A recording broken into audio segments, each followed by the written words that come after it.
And bada bing, bada boom, we are live.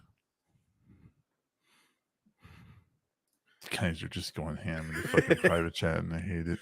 Anyways, how's it going, everybody? Iron is our special guest today. He's known as Amor on YouTube and other music platforms, including TikTok, and that's where I found him. We have talked his music before. We've actually given him a little bit of advice. He told us to go fuck ourselves, rightfully so. And here we are now. Aaron, you might want to check your inputs. I'm not sure if... Nope, not coming through.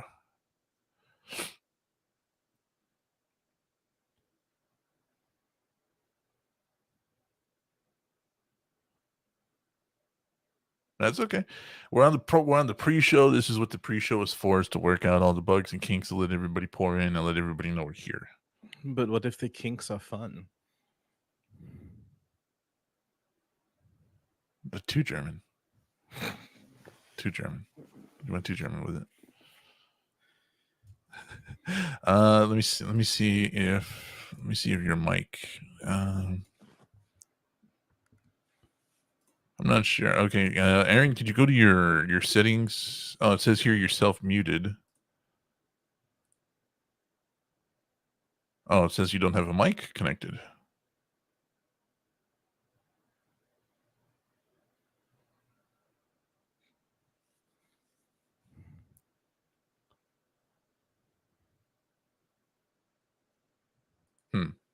That's okay.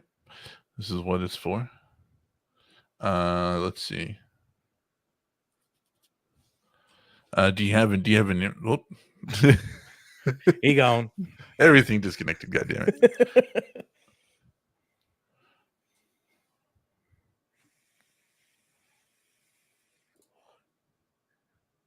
There he is, he's back. Still nothing.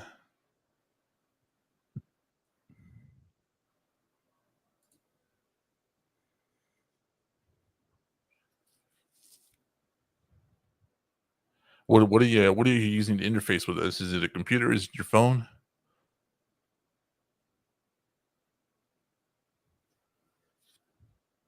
Computer, okay. On this software, it says your input settings, you should you should be able to input or select your input, and it should match with whatever it is on your computer.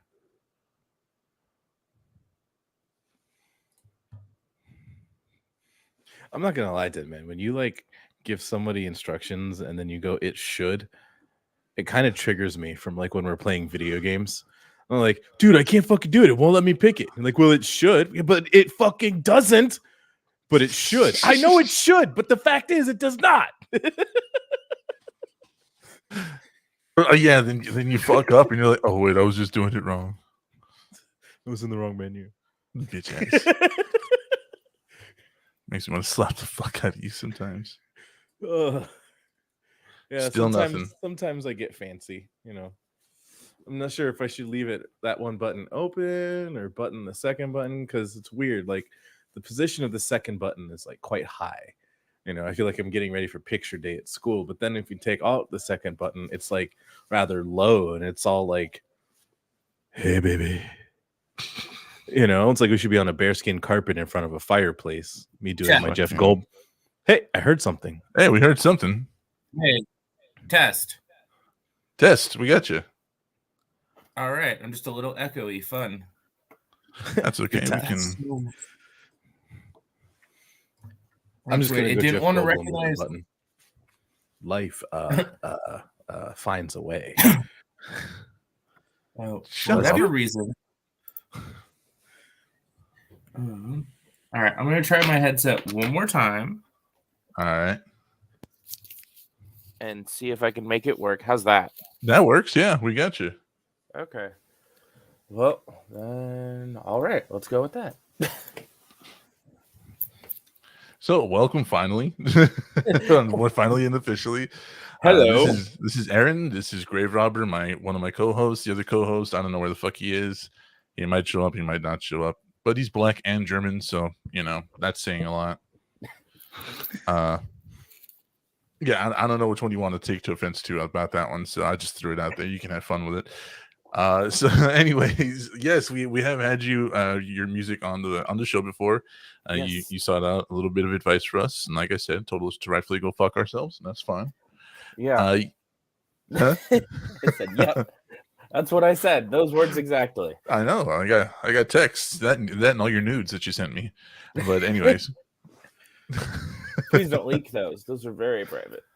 No, those are mine. Not gonna let those fucking J. Edgar Hoover. Are you serious?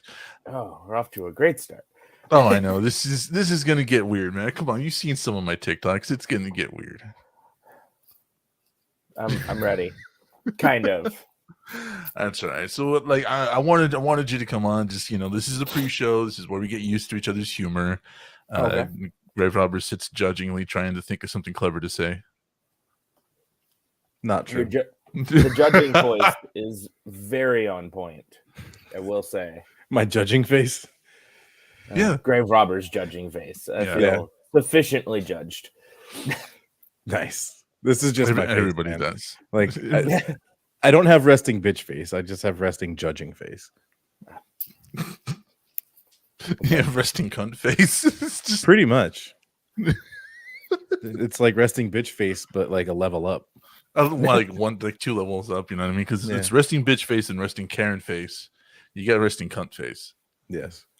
Because like your face looks like it at any time could just say something horribly offensive. It could, but I mean, you know how it is. But Aaron, if you ever feel like I'm sitting here judging you, I'm probably not. Most likely, I've absolutely zoned out and have no idea what's going on. Fantastic. That's how it goes. Yeah. My dad has what we call resting murder face, so I'm pretty used to it. Nice. Yeah. He looks like at any moment he may just snap someone's neck. It's really fun. He won't. He's It makes holiday dinners more exciting, right? Yeah. It This really is my does. new girlfriend. You true? Resting Carmen face. If she would shave, you could be twins. I don't know which one you're talking about because we all got facial hair there, Mike.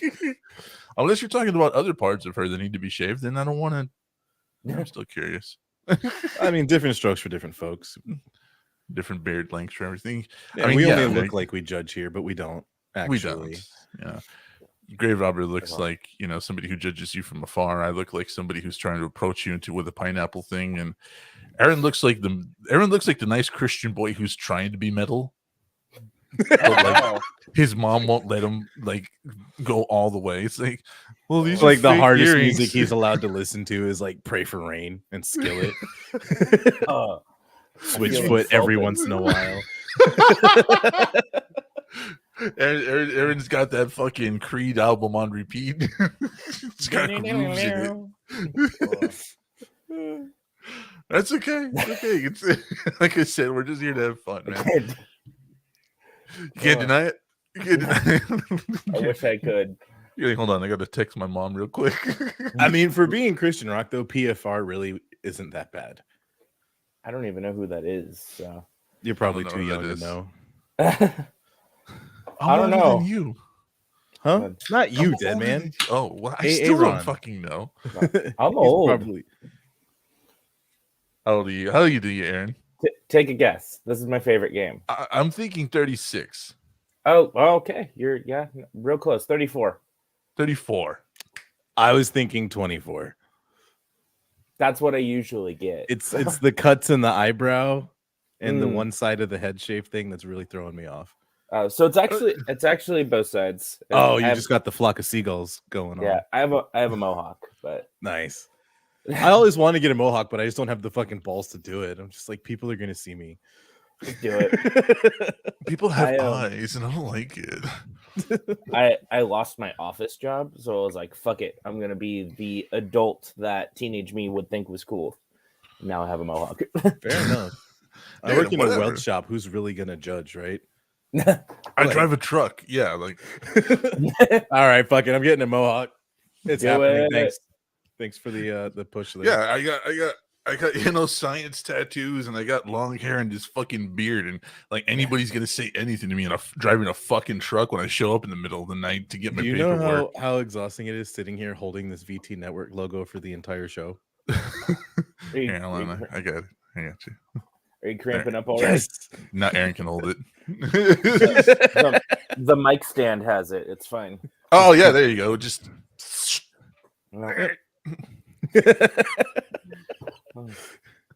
It's weird being on the bottom. I'm not a bottom. You are today. Aaron's topping you. I have arrived. So like I'm kind of Peak content. peak content. Like I said, we're gonna get weird, man. So like I'm kind of halfway torn. Like I want to talk about music and music in general because you are one of the first professional musicians we've had on the show, other than our former co-host, myself and DJ. Graverobber worked in music, but not to the capacity that the rest of us did. You bitch. And I kind of wanted to have you on. Oh, what? Whatever. I'm still taller. Whether on top or bottom. I walk with pride. But I did want to have you on to kind of have some fun, and then get you kind of, because I don't remember if it was one of your lives, but you were talking about or thinking about starting a music podcast, and I kind of chimed in, and that was a while ago. Yeah. But I wanted to bring you on so you can have some fun and see that not all these fucking podcasts are about guys telling women about whatever the fuck they think is attractive or anything, and we're just morons. We're morons who are highly intelligent and had a lot of experience in a lot of the fields we talk about. Yeah, and what I find attractive is just people who aren't mean and rude. Which is why we're still friends. Yeah. There's like, I think you just described like 14 and a half people on the whole planet. Yeah, exactly. They're hard to I'm find. one. Yes. I'll take it. Yeah. I just try to be nice. I'm rude, but only when I'm tired, I promise. Understandable. I try very hard not to be rude because like I it's one of those weird things with me. I don't find a lot of things like grating, but rudeness is one of them. You know what I mean? Fair. Yeah. I did customer service for like 10 years, so I just try super hard to be nice to everybody. God, fucking customer service. When I worked at Target, it's not scanning, it must be free. And you're the first fucking person to tell me that today. Like, I made that joke one time, and they were like, "Yeah, fuck it, take it." Nice, fantastic. And it was a laundry basket, right? It was like one of those $13 ones. It's like like weird that you put on your hip and everything. Yeah. It was just like I'm not fine. And I was like, it must be free, right? Like in on the joke, trying to just make him laugh a little bit. And he was like, yeah, fuck it, take it, whatever. The last time a server was rude to me, I was like, dude, are you good? Do you need to talk? Like, right? Do you want to just stand here and look busy? So you can catch your breath. It's fine. Yeah. And they like dropped their customer service voice and they're like, fuck, I'm sorry. And yeah, today has sucked. Yeah, like when was the last time you and I went out? Okay, Robert, we treated everybody nice and everybody was really weird about it. Yeah. We were even polite to the sketchy people when we went to the gun show, Yeah, that's the one we went to eat afterwards, remember? And everybody was like super sketched out that we were so nice, and we were like, yeah. Maybe we realize you're just working and you don't want to be here, so why would we make it any worse? Yeah, and then we tipped them well and everything, but they were just like looking at us like, why are they nice? I don't understand. Like, it's obvious that they came from the gun show down the road, but are they gonna kill us all? And it was just really weird. It was awkward. I was like, what do you want? We're not gonna call you assholes. Right. But the guy that cooked this, however, what the fuck is he doing? No. Yeah, what is he doing? But then another time, Lophus and I went out, and when we were in Colorado, and we went out, right? And it was like we went out, we had our we looked really good and everything else like that, but everything was closed for some fucking reason. I don't remember if it was a holiday or whatever, but we went out. We were like looking for places to fucking eat. We had to walk like 2.5 miles, and then we finally found this tiny little hole in the wall Mexican restaurant, right? Those are the best ones. Yeah, I mean, like my this studio and my bedroom combined was like the entire Mexican restaurant with like 8 tables in it, and we were like, cool, bring us foods. And like they were expecting again, like I speak Spanish, Lophus speaks Spanish. You know what I mean? So they're like, estos cabrones van a hacer, you know, and we're like, they think we're gonna be mean. What is up with this shit? So we're sitting here saying, please, thank you, gracias. We order in Spanish, and they're like, oh, we may have fucked up. And It's because you're so pale, dead man. Nobody associates me with Hispanic, right? Yeah. Like, come on, Aaron. You thought I was white. Yeah, you did. See, he's laughing. He knew it. You got me. Yeah, no. Plus the voice doesn't match at all. I know. Yeah, ethnically ambiguous. Yeah, no. Every time I get a ticket, they write Caucasian on it. Even though, like, I hand them my license and they're looking at my Hispanic first, middle, and last name. Spaniard ass name. Yeah, like they're like Caucasian. I'm like, what? But anyways, so I was waiting for DJ, but it doesn't look like he's gonna be here. So let's go ahead. Yeah, let's go ahead and start the show, and we'll get to it.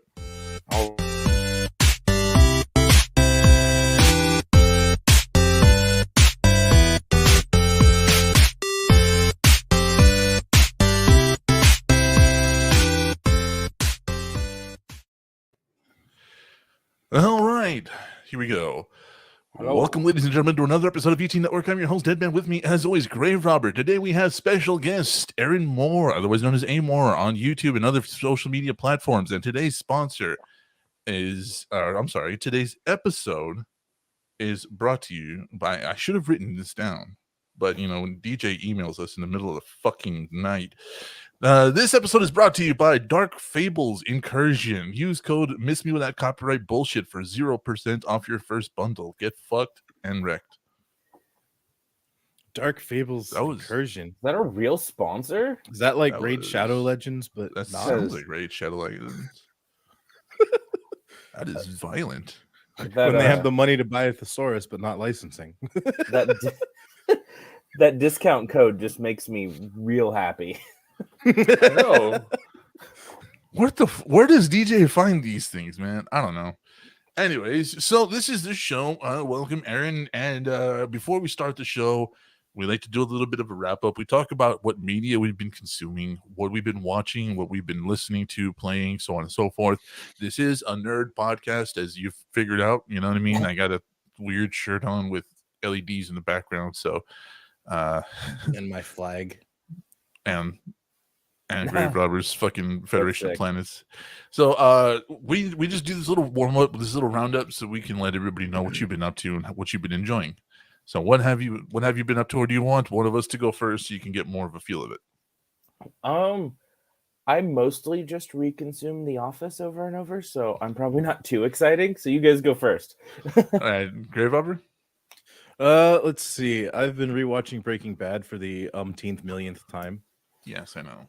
It's kind of my default. I switch between Breaking Bad and Trailer Park Boys. But also downloaded a new game called Maneater, where you play as a fucking shark. And it is incredibly fun. It is a lot more fun than I thought it was going to be based off of the description. But literally, you are just a shark that eats people and other various animals, so you can grow and mutate. It's awesome. I've been watching WrestleManias. I watched WrestleMania 33 finally, and I don't think I'm going to watch anymore because that was The Undertaker's last WrestleMania. And NGL, it was actually kind of sad. Yeah. Watching him get beat with a chair by Roman Reigns. And it kind of felt like I was watching the visual representation of like having to let your childhood die. Like it was heavy. It was heavy. I got really emotional watching it. I was actually on the phone with Deadman when that was happening, and there was a time where myself and the entire crowd was completely silent. Yeah. We were talking, and I said Roman Reigns is literally just throwing chair shots on him, and I said, when the crowd isn't selling your shots, you're in trouble. Yeah. Like as a face, as a heel, it doesn't matter. If you're doing something that's supposed to be usually like, oh my God, he's killing him. Like if you're doing that and there's literally no one responding, you're fucked. You are fucked. And this also might be why Roman's career has not, regained the momentum it did when he faced him. Yeah. And then like even seeing how Roman was reacting to doing it, it kind of like was like both sides of like that internal, childhood and youthful intrigue of life where the Undertaker's getting beaten down, but at the same time, Roman doesn't want to keep doing it. He's telling him, he's like, just stay down. Don't get up. Just stay down.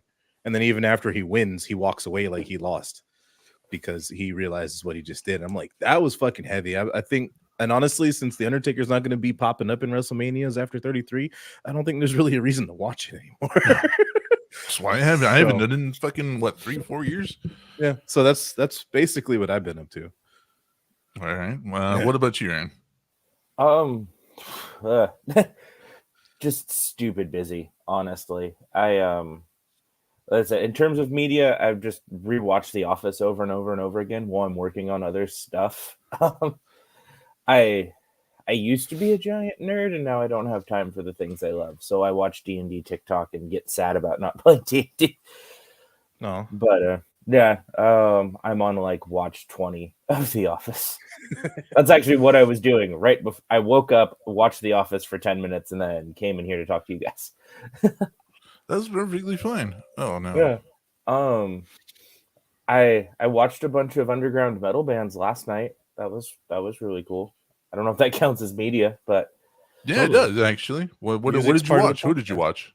Yeah. So I played a show last night with two of the bands I'm in, and there were a couple other local metal bands from the area. I'm in Northern California, for the record. Oh. But I'm trying to remember. There was Rail Rage, which is like a thrash metal thing, and then there was this band Crash Pilot that sounded like a 70s rock band, but they were all like 25-year-olds. It was wild, but they were really good. But yeah, that's the most like consumption I've done lately. But that was fun. I didn't get home until like 3 a.m. Nice. That's why my voice is a little scratchy today. Oh, that's perfectly fine, dude. Like, I planned well for this, I swear. We don't plan, not on VTNetwork. We are so low key, dude. We are tiny, so we don't really give a fuck. Yeah. You know what I mean? So, and we're just like a skosh away from being a fucking improv podcast. Like, yeah, we're a concert away. Just take that energy to the top. That's the kind of stuff I like listening to. Hell yeah. Yeah. So let's see. What have I been doing? I watched Rise of the Shield Hero season 2, episodes 1 and 2. Oh yeah. That character, you know who I'm talking about, fucking Green Eyes. I still want her to trip down a goddamn hill and hit every heavy boulder on the way down, and I want to be the one to fucking do it. I want to be the one to just accidentally be walking by in that anime and just oh, look at that, she's falling. I haven't even heard of this show, but I really appreciate your disdain.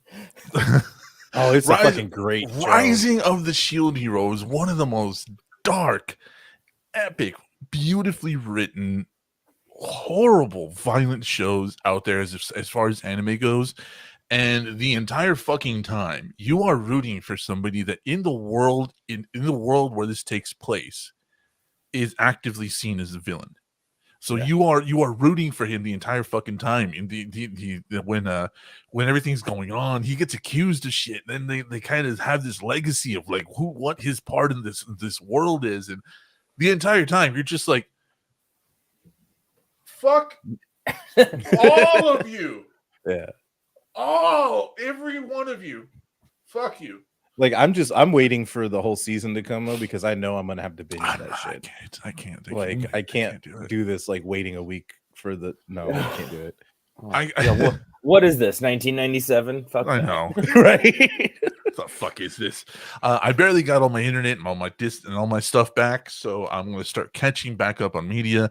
I literally just set up my Xbox today. My computer's only been set up for a couple of days, so like I said, went through part of the housing crisis, and we're getting back to normal. Other than that, I've been listening to a lot of music and a lot of podcasts that I didn't really think I'd be venturing into. A lot of them are fucking annoying. Like, I thought I was going to have a lot of luck because, I'm on TikTok. And, everybody on TikTok has their own goddamn podcast. And I don't understand how some of these people pull the fucking numbers that they do. like there was this one person. Their podcast has only been around for 4 months. They have over 60,000 downloads a month, and they're not even that big on TikTok. And I'm just like, oh fuck, they must be really good. You know what I mean? Like they must be awesome. You know, I downloaded the podcast and started listening to it, and I'm just like, this is fucking terrible. Are they just like super controversial? Like, no, because that controversy seems to be the game. Yeah, controversy I get, which is probably why we're so small. We don't like controversy. Like we'll have controversial opinions about nerd culture and everything else like that. But like like Heath Ledger was not that great of a Joker. He was, but he wasn't the best. Like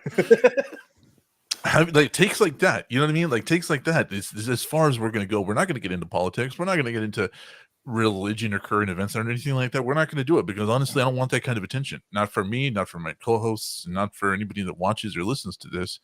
I want everybody that comes here to be prepared to.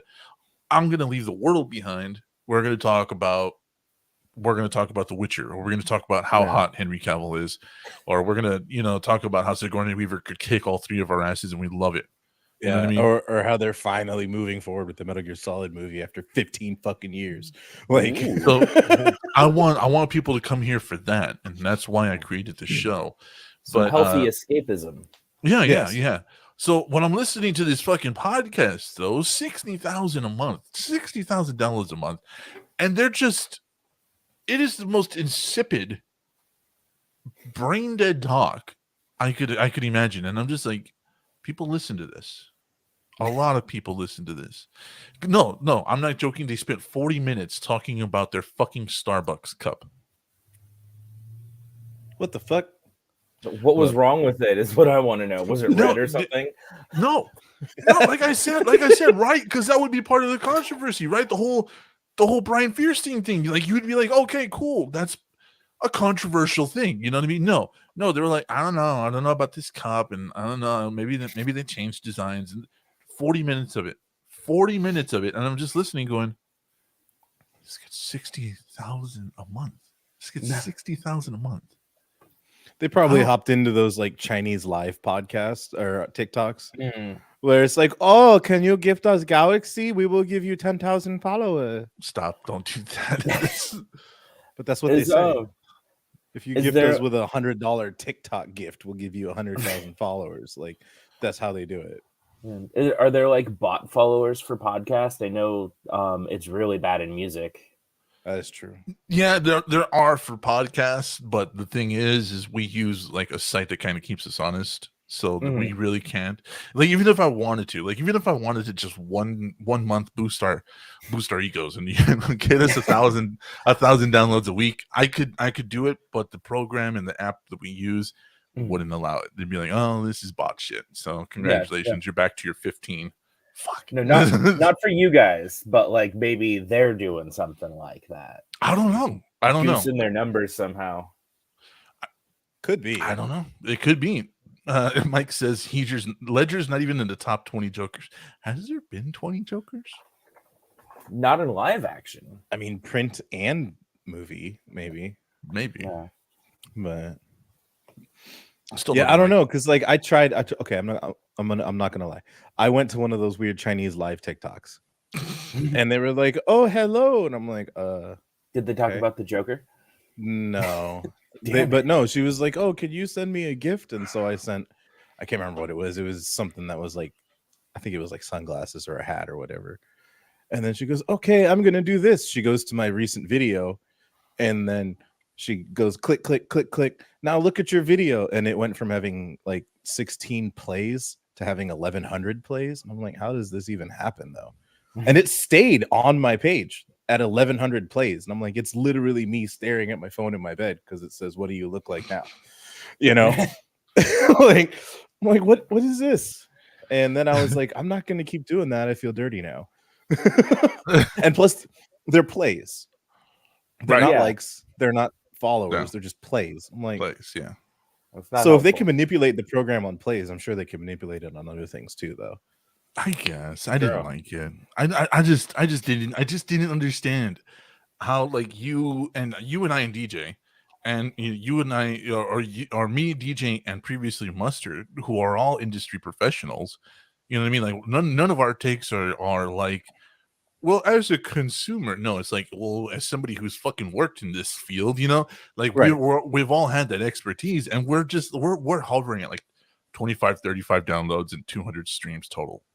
I'm like, Hey, that's whatever. not nothing. It's not nothing, But yeah, numbers wise, I'd say we probably have better quality fan base, even though we they have a got better Mike. quantity fan base. I mean, yeah, Mike's freaking Mike going off. Dude's on the video before it even hits live. Yeah, Like that. We love that Mike. He's our best fan. Like and Carmen. and Carmen, because Carmen. You found out they're a bot. package deal. He's a whether or bot, not oh Mike no. likes it. Yeah, No, whether you're or not not. Mike likes it, they're a package deal. No, Mike- Mike, you're not a bot. Trying. His name is Mike Smith. Are you sure he's real? I'm fairly certain he's real, but he also lives in the Midwest, so that might explain his name. What does it really mean to be real? Oh, shut the fuck up. Anyways, Did you take shrooms before this podcast? What's going on? No, my allergies are just really fucking with me. That's why my eyes are like, looks like I'm stoned. I wish I was stoned right now. so I don't know. Like without DJ here, I don't really feel really compelled to use the articles. You guys want to just have a free form show and talk about music? Sure. I'm down. Hell yeah. All Music- right then. Let's Music do is it. the one thing that I still get to nerd out on. So Let's I'm do it. prepared. Whoa. That's the beginning of the show. I know it's shocking, but anyways, It was aggressive. Isn't it fun though? don't do it. I want to Don't- do it. I want to do Don't it. do it, you bitch. No What are we one's gonna doing? know. You whore. Anyways. Hey, it's because you had me run a show last week. Now I figured out where all the buttons are. Yeah, and too bad you couldn't figure out the fucking format. But anyway, That's all right. Aaron, Really quick, before we move on, can I do a low key hyperfixate? Because we were talking Yeah. about Joker Fuck yeah, earlier. dude. I had this thought a while ago, and I got to share it with you guys because I want to know what you think. I want to see Willem Dafoe play the Joker so bad. he would be such a good Arkham Joker. But they it's just the won't let him do it. face. They literally won't let him. Can we just can we get him in Joker makeup, and then can we have like Mark Hamill ADR the voice? Oh yeah. Like that's what I I- need in my life. I really do think that if we have him do it, we should let him go full 10 yards and do it. As he's got that voice, and that voice of his just kind of grates a little bit. He could So if do you- it. Huh? He could do it for sure. Yeah, so if you add just some laughter to it, Batman, you come to Arkham and you really think you're gonna do something, but you're not, honey.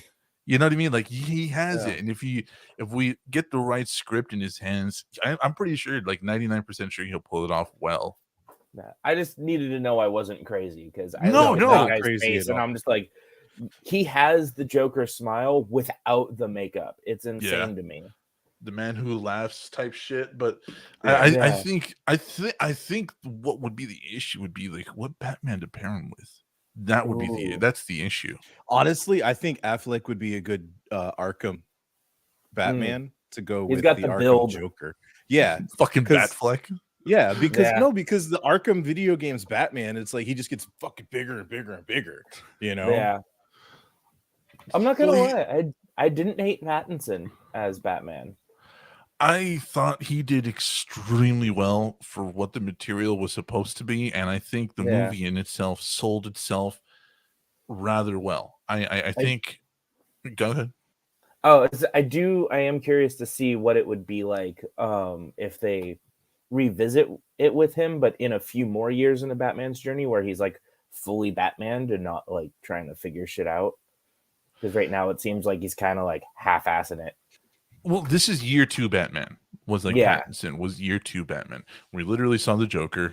We literally saw what he was supposed to be, and that was, and as everybody knows, year 1 Batman, the first thing that made him the Bat was taking down the Joker. So Yeah. having that have that impact, right?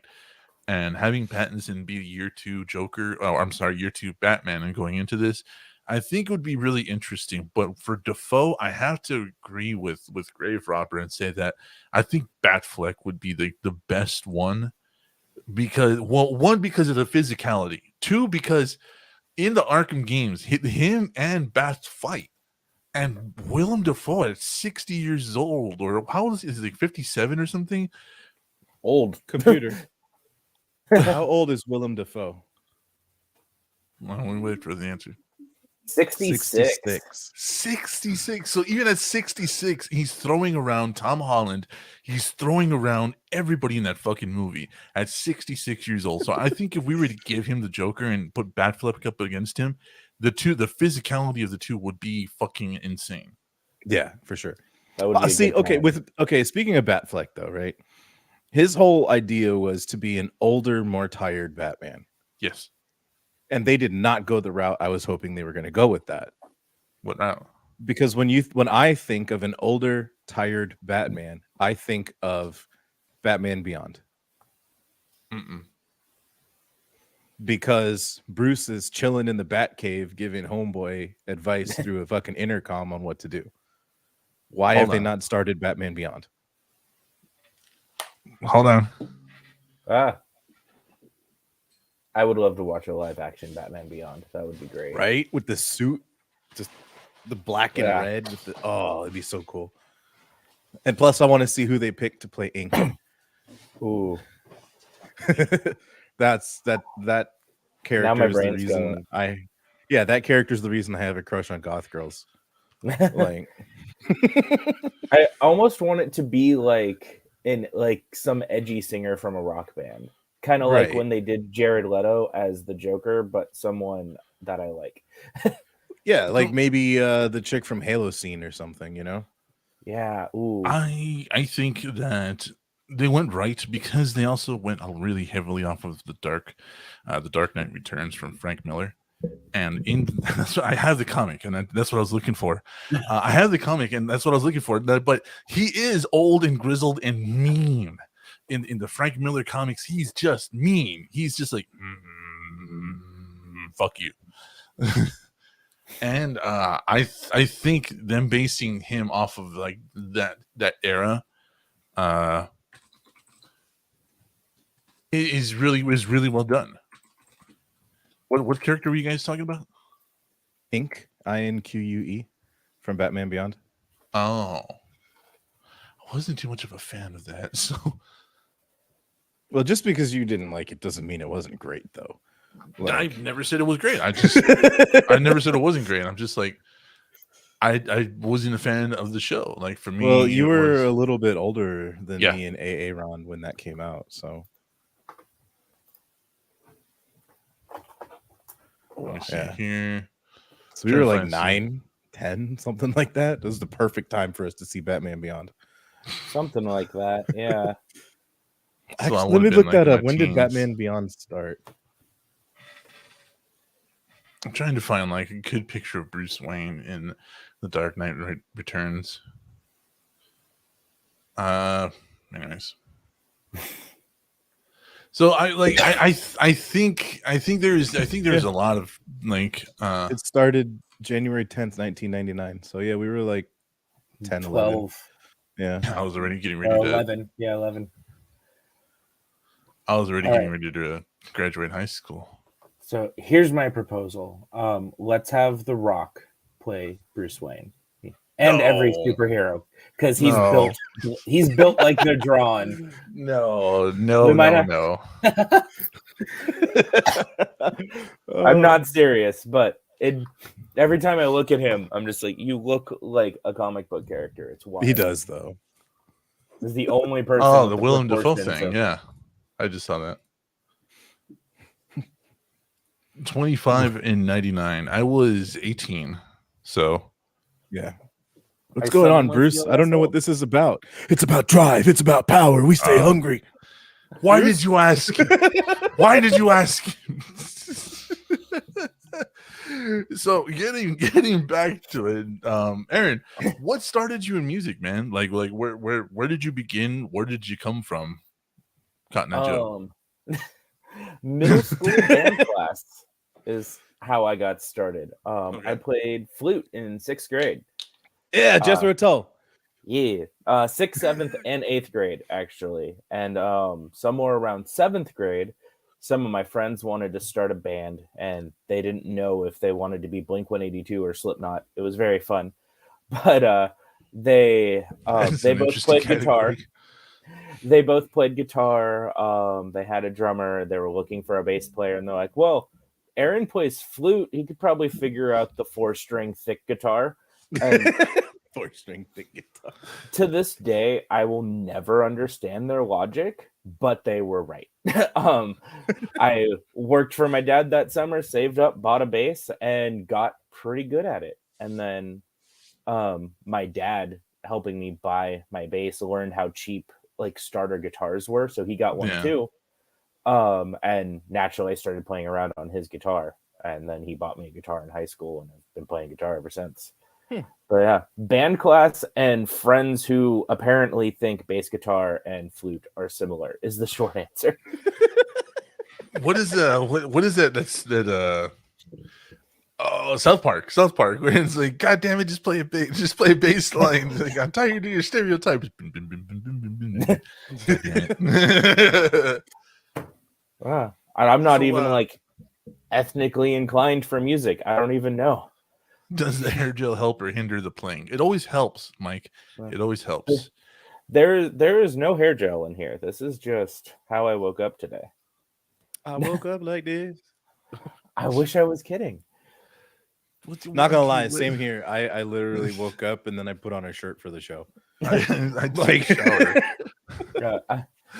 I took a shower. I was trying to go buy a really cool knife, but then I forgot today was a holiday and they're not open. So I was upset. So instead I bought today's Easter, isn't it? Yeah. Okay. So instead I bought fucking more Hawaiian shirts that apparently is my gimmick on this show. I woke up and changed my shirt. I'm still wearing pajamas, but you can only see. Dude, so am I. Exactly. Graverobber's not even Graverobber's not even wearing pants, so don't even worry about it. No, I'm actually wearing fucking lime green Reebok athletic shorts right now. That's with a collared sick. shirt. I've got a I don't know if you guys are familiar with the band Dragged Under, but I have a pair of basketball shorts with their logo on it. That sounds cool though.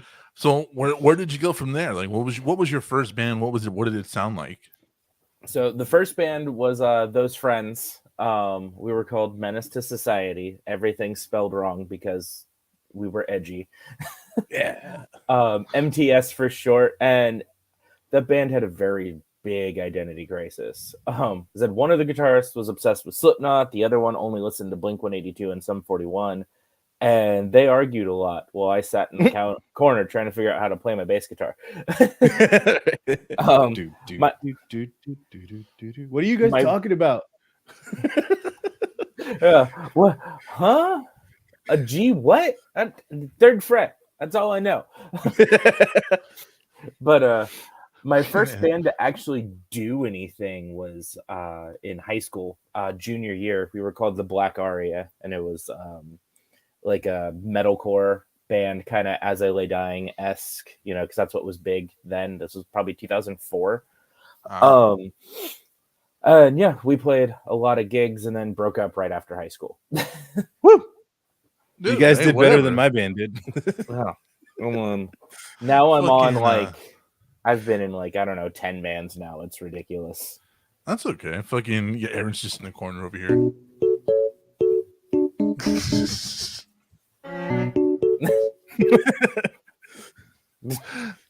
Yeah, I got a soundboard. Yeah, I know. Fantastic. Anyways, so what was because I've been in several bands and a couple of them have been successful. Went on tour with one, but yeah, it sucked. we were all stuck in a fucking GTE work van with nothing in the back except all our gear, and then us, and then one of us driving, and then one of us in the passenger seat. So we were just asleep on each other and the gear, and so that's how we did it, though, right? Like, so whatever. Yeah, right. So one of us farted. Like there was no way to roll windows down, so it's just like, oh God, Oh no, you son of a bitch! Who was it? Who You was do it? what you have to do. That's just how it works. Then next thing you know, your guys' new song comes out. This one's called "Breathing Poison."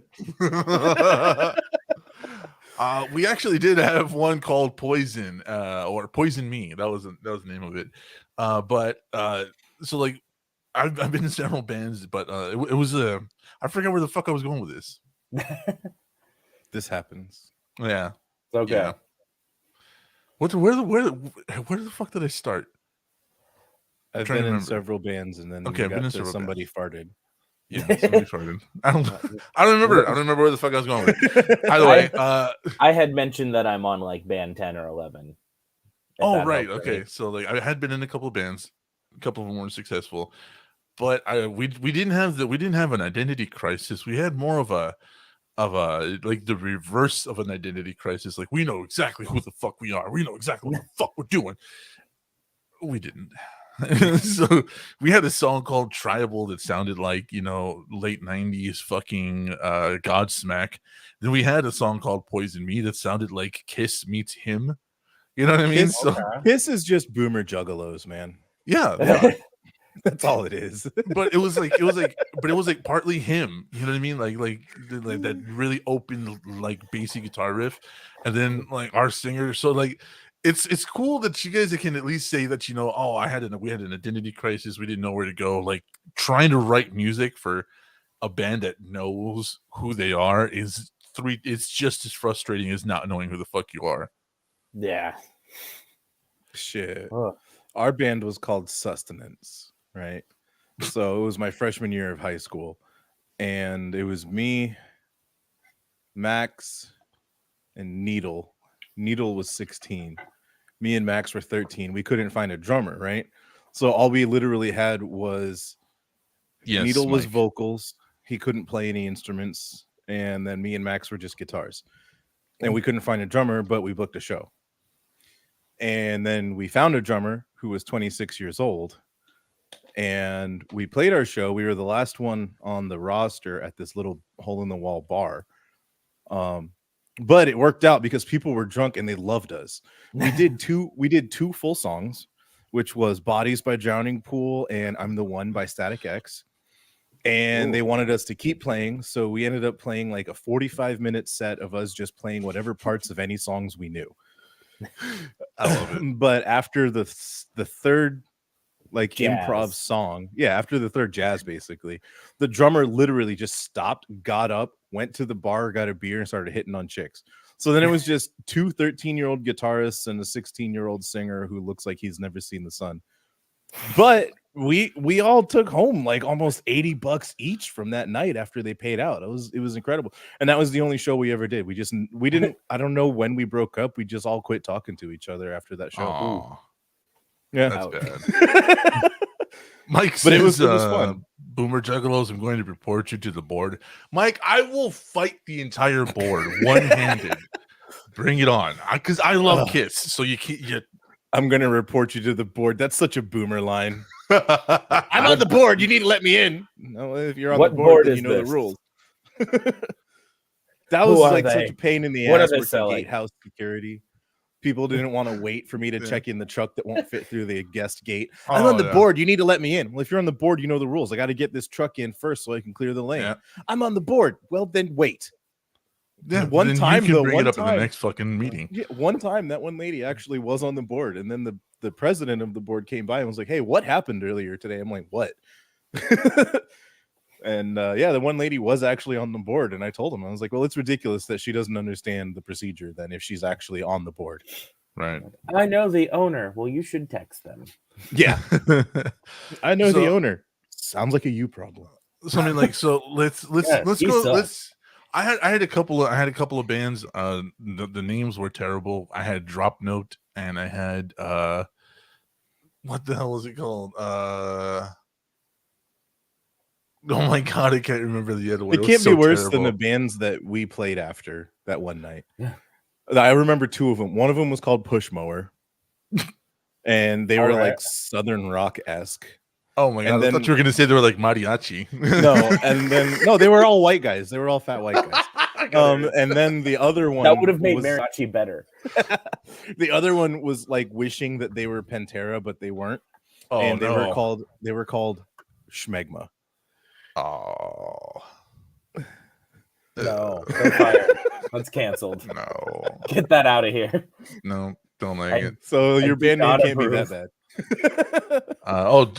It was Drop Known and Triple Threat, and I headlined Triple Threat. We were a Stevie Ray Vaughan review, and that's what I did. But yeah. So what are some of the horrible band names you had, Aaron? Because I'm curious now. Yeah, we gotta know. All right, let me think. There's a lot of history to remember. Yeah. Let's see. Menace to Society, the first band. That's probably the worst. Yeah. It was spelled MENISSTWO, and then I think Society was spelled right because we weren't clever.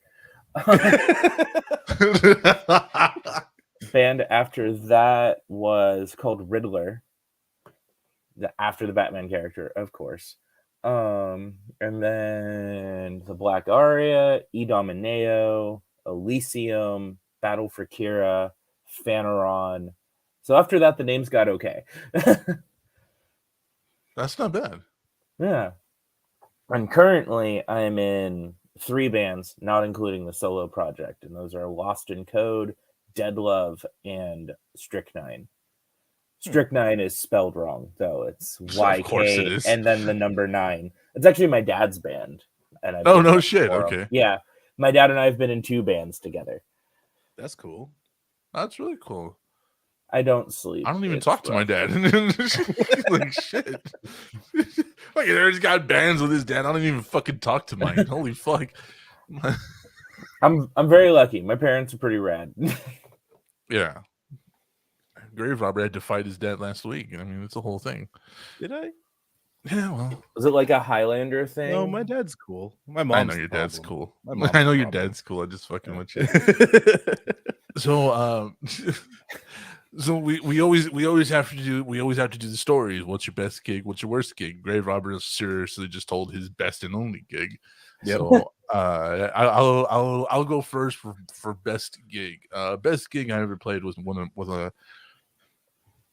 a friend of mine's band called Black Ice Down, and they were, I don't know how to put them, dude. They look like him if they were trans. They were all straight white guys. They were all very skinny and tall. And my friend's brother, my friend Johnson's brother, ran the band. His name was Robert, and we played with them. And when they came on, I've seen porn with 2 dads. Probably really different though. I mean, different strokes. So we ended up playing this really good set, right? Like we got told, well, this bar likes covers, so if you have any covers, make sure to do it.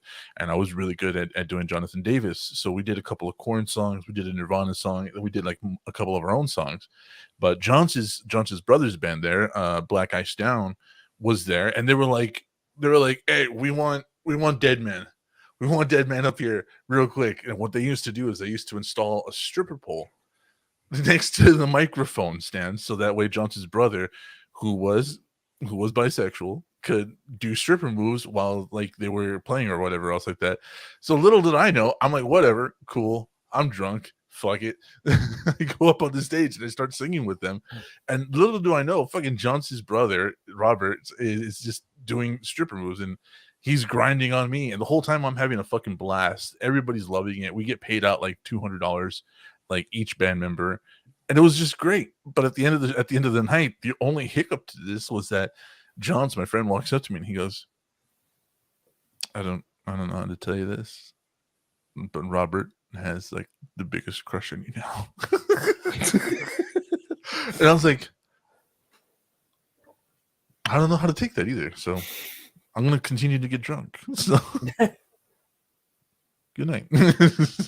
So what was your best gig, Aaron? Come on. Oh, let's see. Okay, actually. So we used to have this place here called the Rebecca's Lodge. It was just a little like hall from like a local community organization that you could rent out. Mm-hmm. And my dad and I had worked out a deal with them where like they would let us do shows there and we didn't have to pay for it. They would just we would do $5 at the door. They took like the first however much, and then we got to pay out the bands. But there was one night we did a battle of the bands, and this place was only supposed to hold like maybe 200 people without music equipment, and we had like 250 in there. Nice. And there was no stage. The bands like played on the floor, but like there was just packed like elbow to elbow. The singer of my band at the time like spit fake blood on the crowd. We had a wall of death, like a crazy mosh pit. It was just at one point one of those weird like foam inserts that go in the ceilings in like buildings like that. One of those fell out like from people jumping, and then the mosh pit just like picked it up and started hitting each other with it like oh my God. WWE match. It was was bad. I had to go there the next day with my dad with a rug cleaner and like clean up the blood and stuff. Like it was a mess afterwards. That's a good show. But the show was fucking sick, and each band made like $200 that night. It was crazy. That's nuts.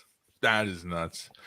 All right, so now we got to say we got to go about the worst gig. And I can easily say the worst gig I ever played was when I did not know my guitar was not grounded. Ooh. And I started walking up the stairs, and they had a metal pipe as a stair railing. And it's only 3 stairs to the stage, but it's like that, safety thing. You know what I mean? So I got my guitar on this side, I grip it, and all you hear over the PAs, and I just go, oh, total system shutdown. Yo, dude, like, yeah, I wasn't luckily I wasn't as big as I am now. Like back then I was still like 5'9", 140 pounds. You know what I mean? So I was like, and there were like Eric, my drummer, was picking me up, and Eric was like my size now. He's trying to pick me up. He's like, Dan, man, they killed him. Like, I'm not dead. I'm just electrocuted. Ow. I just need a minute. Just let me sit. So like the club, the venue guy comes over, and he's like, "What did you do to my PA?" What did your PA do to me? Fucking what? So I'm still trying to get up, but it's like literally an arc, right? It's an arc, and it all it does is travel right here. Like that's where the arc travels. The electricity like through your body when you arc something like that. Literally became a fuse. Yeah, yeah. So it doesn't matter, like if it was only for a split second, whatever. But your body is not going to recover anytime soon. It takes like even at like 20, 21 years old, it takes days for you to come back from that shit. So yeah, fucking. Well, there's the show, folks. Luckily, we had played like the first half of our set, and like I'm just sitting here like on the floor, just sweating. And everybody's like, "Do we call an ambulance? Do we call an ambulance?" I'm like, "Don't call an ambulance. My mom doesn't know I'm here." Oh, my mom thinks I'm at my friend's house. Did you finish? So, did you finish the gig? That's the real question. No, like literally, like everything got fucked. Like everything got fucked at that point, right? So like I'm sitting over here sweating, trying to stay conscious. My singer, he's over here fucking with the club owner because I just got electrocuted. Eric, my drummer, who's like 6'3", 6'4", and like 400 pounds, he's just holding me up, trying to pick me up. Like, oh God, don't die! I don't know what to tell your mom. I'm just flopping around, right? So like and then like Richard and Oompa, like the keyboardist and the bassist are just like fucking with everybody, like trying to get paid out because literally they almost killed me. And so it just devolves into a bar fight. And at the end of the night, I lose a guitar. Like one of our mics gets broken, like the part of the stage gets destroyed, and we're kicked out. And it's just nuts. Like by the end of the night, and I'm still literally fried from electricity, just sitting there going like, "Guys, please don't." That's all the energy I got. Someone just drive me home and put me in bed. I was like, I just want to go home, guys. I'm not feeling well. I just want to go home. And like fucking Eric's just picking me up. Oh God, he's dead. I'm like, I'm not dead, bitch. Quit shaking me. Man, tragedy. You could have got superpowers from that, but instead it just I ruined was your night. hoping. Yeah, I was hoping. Instead, I just got bruises and a bad hangover, even though I didn't even drink. So what was yours? What's your worst gig? All right, so first, real quick, just related to that. I love when it starts all right. So real quick, not my worst gig, but once I played in a pizza shop, which was just a weird day, but similar problem, terrible electrical. And I was doing backup vocals in that band while playing guitar, and every time my lip touched the microphone, I got shocked. So just like 90 seconds, I didn't know ahead of time. My lips didn't touch during sound check. So like 90 seconds into our first song, you just hear, da, da, da, da, da, fuck, ow. Because it's a little spark. It's a little, you're just like, yeah, it was, it's really hard to not touch the microphone, I found out. Not for me. But I don't know. I do karaoke at like hole in the wall bars and shit still, and you don't want to get close to that microphone. Yeah, no, because it stinks. I like swallow my microphone when performing, and I'm like right up on it. But I've seen you sing like in a couple of your videos, and yeah, you do have that weird proximity to it. That me as an old schooler, I'm just like one fist. That's all you need. Just it's the metal thing. I can't help it. I'm a metal singer. Like I can. That's why I have the this guy, so I don't cup it in the studio. I just don't touch it. Yeah, same mic. Yeah, I got that one, and then I got for voiceover, I got this one. Ooh, pretty. Very pretty. Very expensive. Please don't fall. I don't know. When I do metal, I still don't touch the microphone to my mouth. Yeah. Well, because Aaron like I'll get close though. Like I'll hold the mic really high, but not cupping it, and then I'll just put like my thumb on my mouth. Whoever cups a mic, I want to find something that doesn't like hurt a lot, but it shocks you and just right into the kneecap.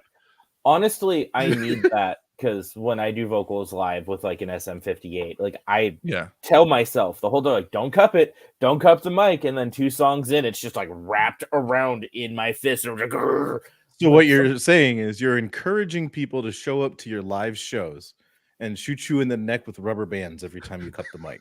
Yeah, or like a cattle prod with a really low like volt. No, I don't want it to hurt. I just wanted to shock you. I just wanted like if I hit you in the knee with like an empty beer bottle, but like not hard. You know what I mean? I wouldn't like whip that bitch at you. If I was just like bink, you wouldn't be hurt. You'd be like mother. No. You know when you touch a 9-volt to your tongue?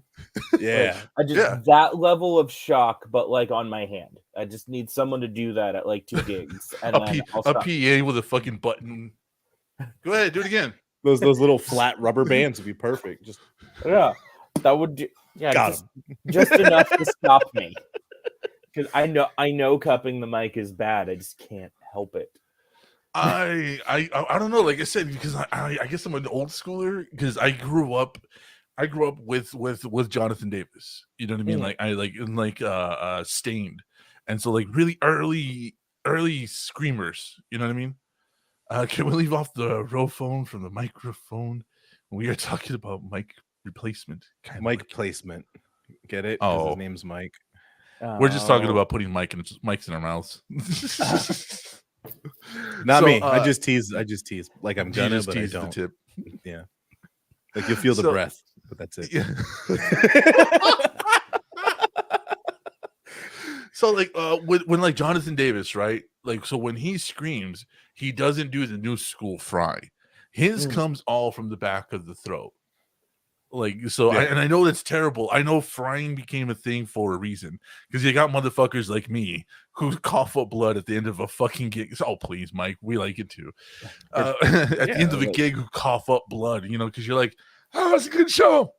Yeah, or you get like Corey Taylor, whose voice changes while he progresses through the tour. Yeah, yeah. You know, he starts off like this. Then by the end of the door, he's like this. He's like Yeah. a old drill sergeant. So I guess for me the magic like way to not cup it is to just one finger on, one finger underneath, and that's how I control the mic. Yeah. If I do two fingers, it's too much. So I do one finger on over the body, or I do one finger over the body, and then I just Yeah, I seen use you my like thumb. you hold it like a Yeah, like, cigarette, like a touch your karaoke thumb bar. like right there. Yeah. Yeah. So that Yeah, way, you so over that there, way I like, was. Gotta tell her, Mary. I'm like, all right. Well, because that's just it, right? So like what that's works the kind of for 'em. screaming, because that's the kind of screaming I can do, right? So Yeah. if I'm on the microphone when I do that kind of screaming, it's gonna overload. Yeah. So like, Yeah. should I do it? Fuck it. Absolutely. All right. So when you do that kind of screaming, with like Fry, for instance, you know, with Fry you can get up on it and get that really deep vocal, whatever. And I'm doing it shittily because I'm trying to prepare for the next part. And the next part's the hard one. The next one is all up here, literally right in the back of the throat. Is gonna tell Aunt Mary about Uncle John. You know, you say you got a misery, but he has a lot of fun, oh baby. And so that is Hit that high note. Hit that high note. Woo, baby. Not that one. Not that Gonna one. have The me fucking fun someday. yeah, Yeah. that one. So that's the kind of screaming I do. And so all of that is right here and like right at the top of the throat. So if I were to do that anywhere near the microphone, it would just it's terrible. You know what I mean? It sound like the speaker's blown. Yeah. So I guess because I'm old school, you know what I mean? Like even like with Jonathan Davis, you know what I mean? Like with his style of screaming, or like the vocal patterns that he uses, it still requires some distance. Yeah. Because all of it comes with pushing air versus frying. And Aaron, would you mind giving us a bit of a fry so they can hear how it's professionally done? Okay. Let me try. We're not putting you on the spot or anything. No, it's okay. If you don't want to, it's okay. No, I may need a second. Oh yeah, take your time. I couldn't man. hear myself super well at the show last night, so I was pushing way harder than I should have, and I was definitely abusing my throat at the show. Giggity. Yeah. Okay. Let's see. Those are Mike some likes good it. videos. Okay. though. All right. Here we go. Oh, that's my best fry. Yeah. So you see, like as you can tell with his mic, he can have it right up on his mouth. Yeah, And it's only still sounds good. slightly. It's only slightly louder than my speaking voice. My Mhm. fry scream. So like I can't do that very well. I have to go old school with like Slipknot shit. You know what I mean? Yeah. Like Graverobber actually does. Who do you do really well that does like that heavy vocals? We were talking about it the other day. Which one? I don't think it was Slipknot. You said something. You were singing something else, and I was like, Oh, Billy shit. Idol? Yeah. That one. Yeah, that Come was on. that was pretty fun. Oh, now I'm on the spot. You're on. We all. turn. Aaron and Deadman did it. It was White Wedding, I think it was, or Rebel Yell, I think it was. Rebel Mike, Yell. it was Rebel Yell.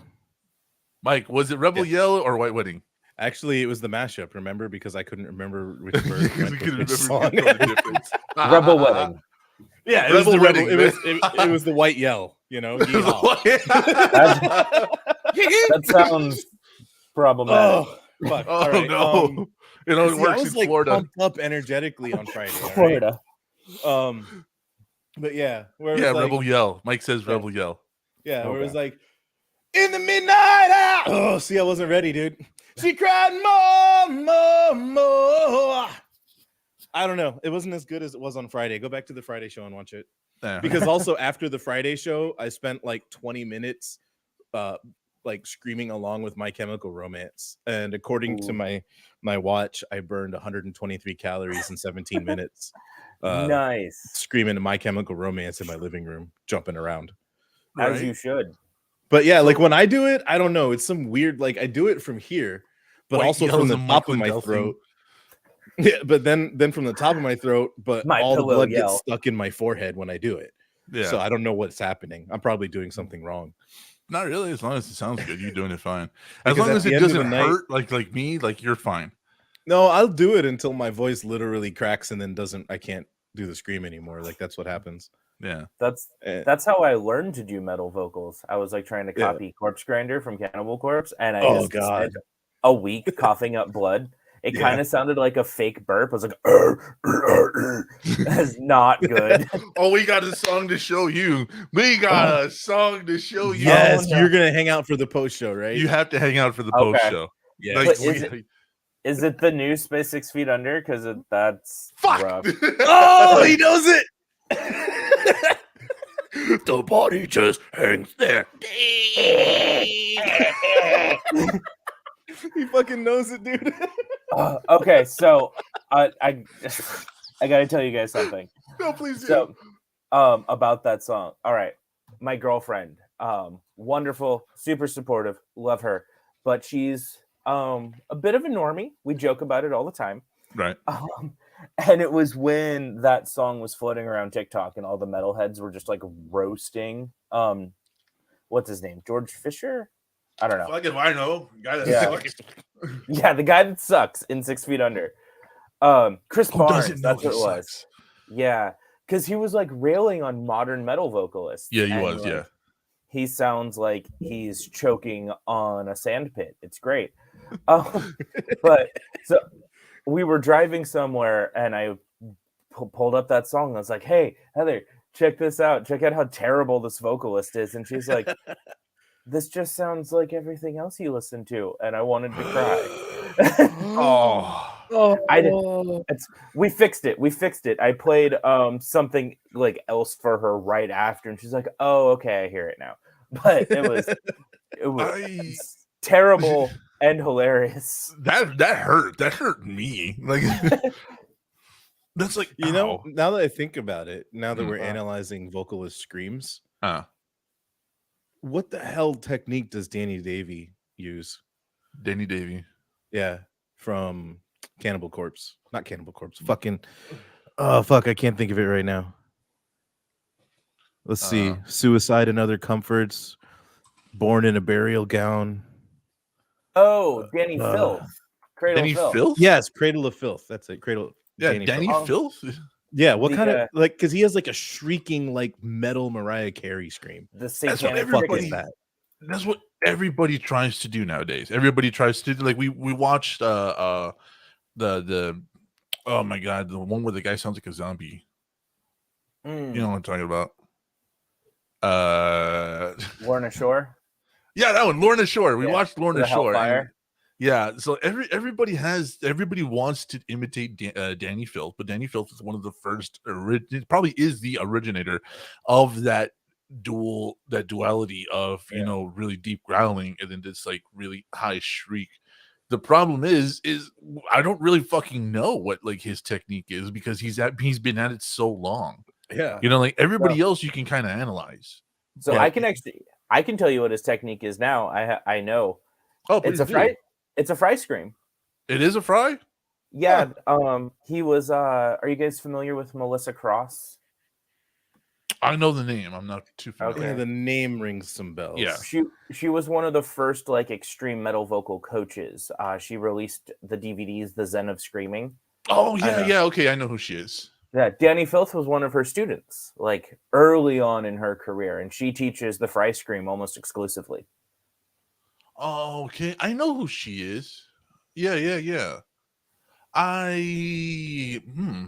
Her DVDs are frustrating though, because she His teaches name you how is to. Danny Davy. Is that his real name? I only Yeah. know his stage name. Because I always knew him as Danny Davy. I just looked up Danny Filth and it's Danny Lloyd Davy. Oh wow, Yeah, interesting. So we were both right. small world. No fucking no pork rinds. Yeah. It's really fun watching the Melissa Cross DVDs because she'll like teach you regular like choir kid vocal warm-ups. Yeah. And then it's like, okay, now hum and slow it down. And it's like, and then that becomes a scream, and then she'll bring in Danny Filth or like Phil Labonte from All That Remains, and they just Boy, walk in the that room and they're escalated like, quick. "Ah!" And you're like, how did we get from to that? Where are the steps? Yeah, that's like I don't know, watching like- a guitar tutorial by Buckethead.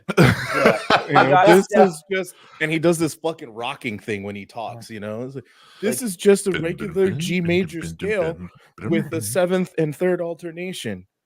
Try it out, dude. What the fuck are you doing? You gave me steps 1, 2, 3, 11, and 12. Yeah, right. Where are the rest? Help. Can't nuts please. play fast, you know. fucking Metalocalypse over here, some death clock bullshit, dude. Fucking, but like, I guess I don't know, because like for me, fry screaming has it's been way oversaturated in the market, and I Yeah. really like no offense to you, but you know, like we are going to be brutally honest on this show, Yeah, no, and for me, I really miss pushing breath like Jonathan Davis, like a Kippert from you know, Tool, and what is the other one? What is the one he does? Not Tool. Maynard from Tool. Yeah. A Perfect Circle A Perfect And- Circle. and Pussifer.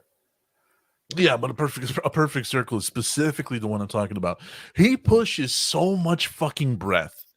Like it is impressive. Like for him to not only get that distortion, but that longevity.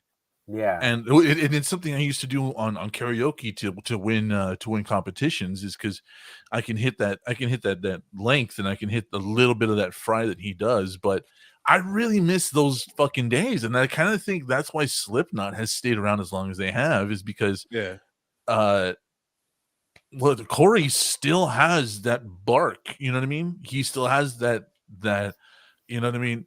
Yeah, I like, even- did my time. Even You when know he's what I like rapping with Tech 9, he still is like fucking aggressive as hell. Like, Yeah.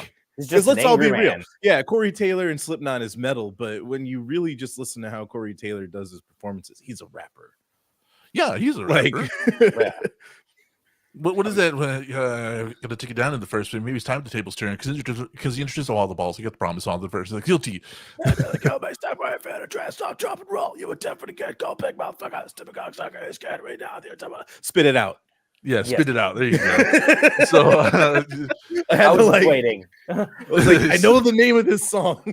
so like, yeah, but he's a rapper, but at the same time, he has that he pushes air. You know what I mean?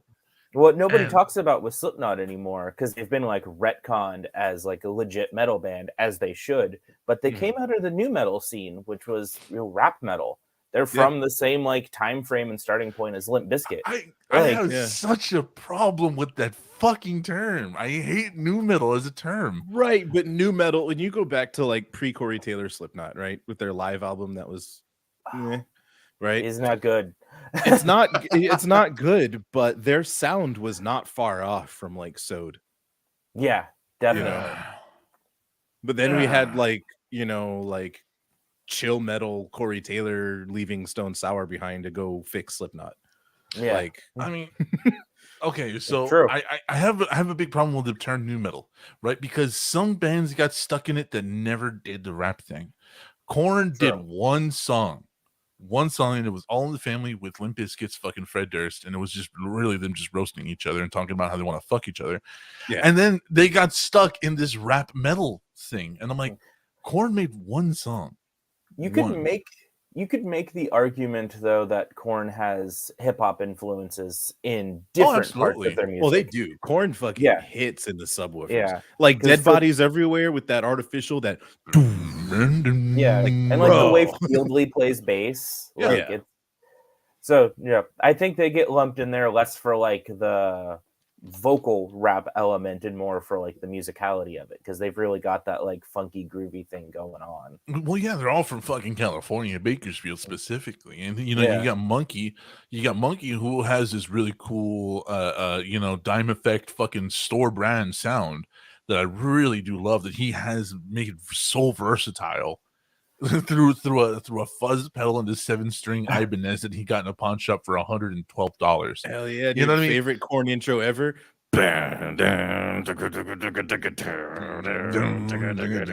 Like, hell yeah, dude. And but like I have such an issue with it because so many bands got pushed into it, that category. Limp Bizkit, yes, absolutely. New metal. Slipknot, and past Iowa, no. They're like Before right there at the line. Yeah, Yeah. before Iowa, absolutely. After Iowa, no, they're metal. Like, Yeah, they're fucking metal. 870621345. Like Corey was dropping some bars. Yeah. Yeah. Like We spit need it out. like there needs to be like a separate term for like the mall goth metal that gets lumped into new metal. Like Yeah. a lot of like The Hot bands Topic like, t-shirt bands. yeah, like Coal Chamber, like bands like that. Yeah. 'Cause they get lumped in with new metal too, and they're not. There's no rap elements, but they have like the same kind of like down-tuned bounce riffs as like Slipknot does. It was even Like- Cold. Remember Like, Cold? what is that? Yeah. Ooh, Stupid Girl. That Cold. was a good song. Oh my god, that whole album is incredible. But they're part of new metal. How? Yeah. How? Their cover of Send in the Clowns was so fucking dark. Like if And- anything, I would have called them like pop metal. I can't even do that. Like some of their songs about like suicide is like really. I'm like, okay, maybe we not play that on public radio. Then you got some that were definitely correctly categorized with their metal with hip hop influences, like Mudvayne. Their Yes. first album, Yeah. LD50, straight up new metal. Who? Absolutely, we'll never argue that one. And then when they Ooh. switched from clowns to aliens, they were pop metal. Yeah. How did we let them get away with putting Seinfeld bass lines in metal? I don't understand how this happened. Because everybody, I love it, but who signed off on this? I don't. everybody was in the studio and they were like, "Bum, bum, bing, bum, bum, bing, bum, bum, bing." Hey man, that's a little too fucking. That's a little bit too Seinfeld. And everybody looked around him and was like, "Okay, Fight but me. Who's gonna tell him?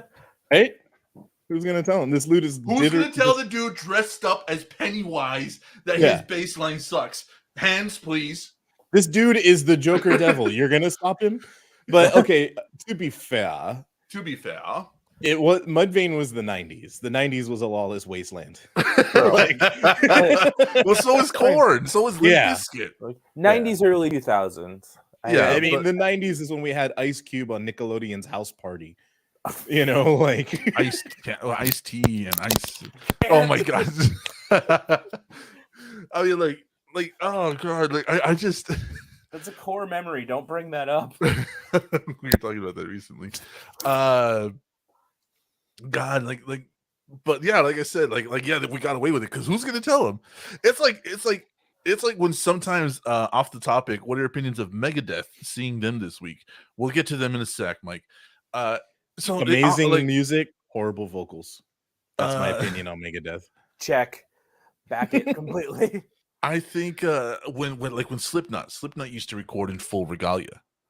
Like, Yeah. remember that they used to record in costume. They So like once had their own again- kayfabe. Like, Yeah. So if but that was because of Sean. That was because of Sean. yeah, because of Sean. Yeah, I know. But like, if you heard that, and Sid, you know, one of the producers in the booth is like, "The fuck is this rap bullshit?" There's one guy looking at him, going like, "You tell him." You see that guy holding the beer keg and the baseball bat? Tell him. What? See how big your balls are.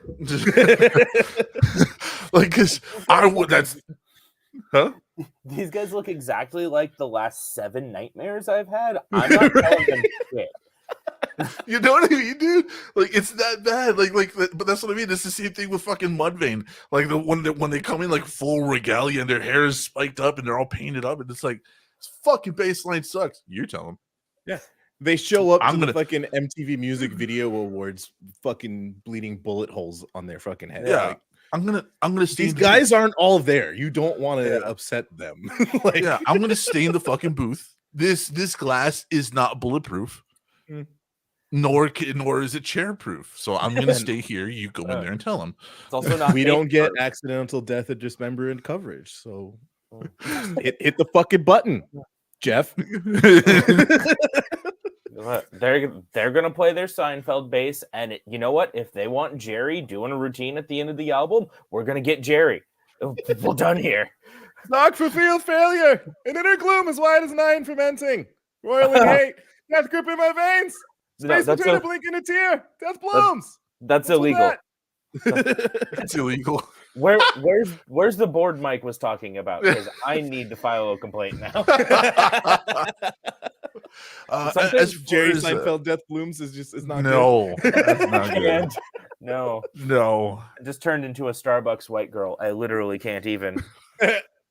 I broke our guest earlier. Fuck. Not like Starbucks. Everybody hates me.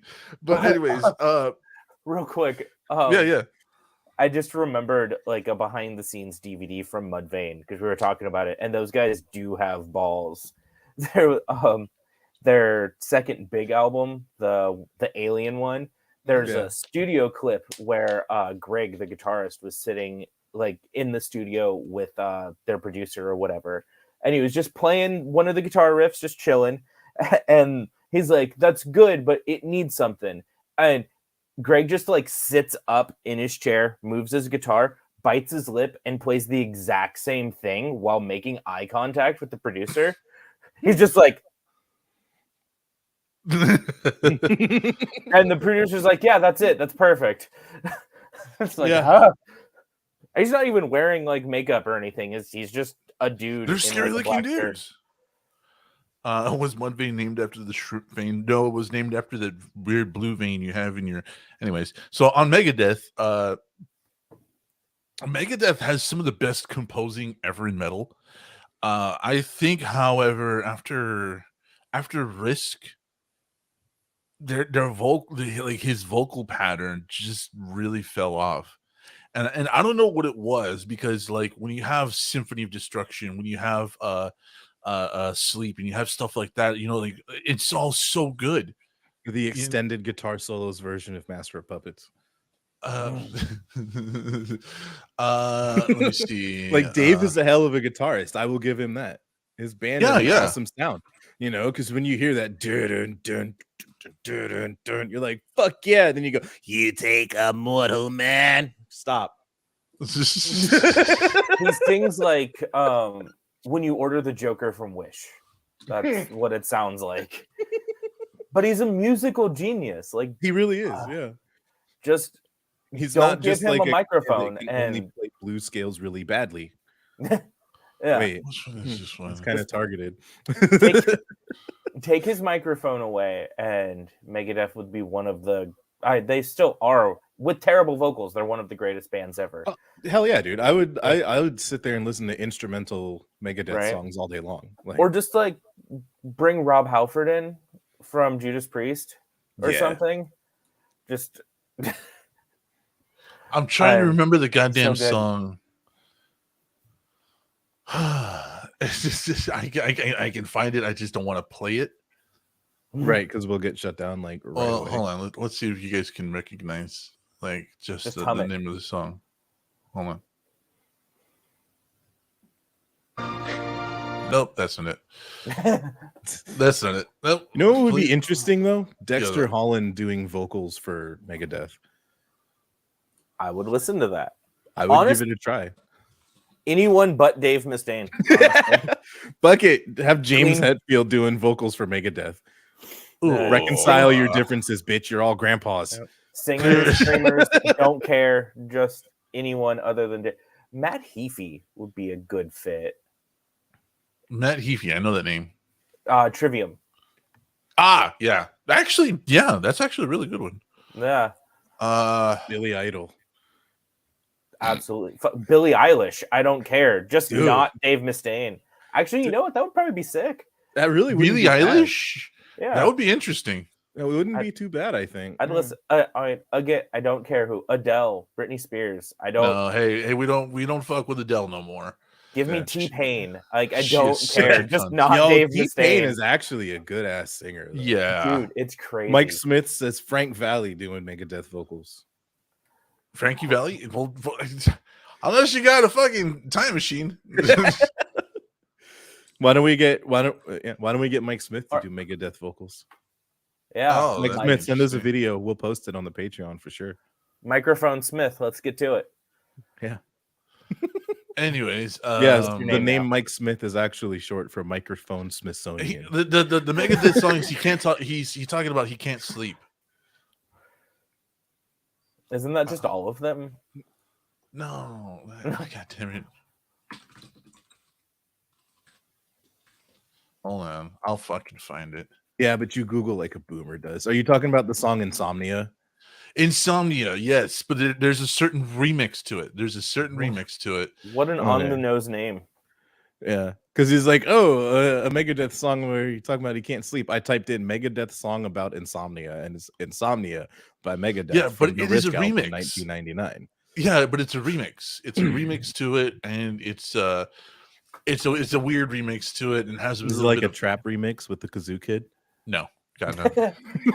But anyway, That sounds amazing. I'll take it. Let's go. I wouldn't be able to sleep if he was like, "You're my special friend." Just imagine waking up to that. That guy's like 30 something now. So just imagine that, like, you're just asleep and he just still whispers in your ear, "You're my special friend."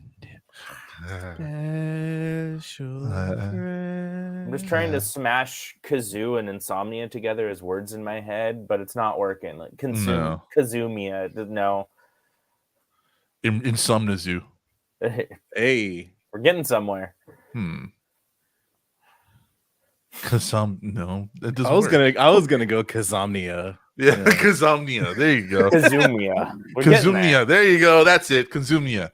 But anyway, so like after Risk, I don't know what it was about him. Maybe he's just started suffering and getting sick. But like, he went from this, you take a mortal man, you know what I mean? He still had that bass to it. Yeah.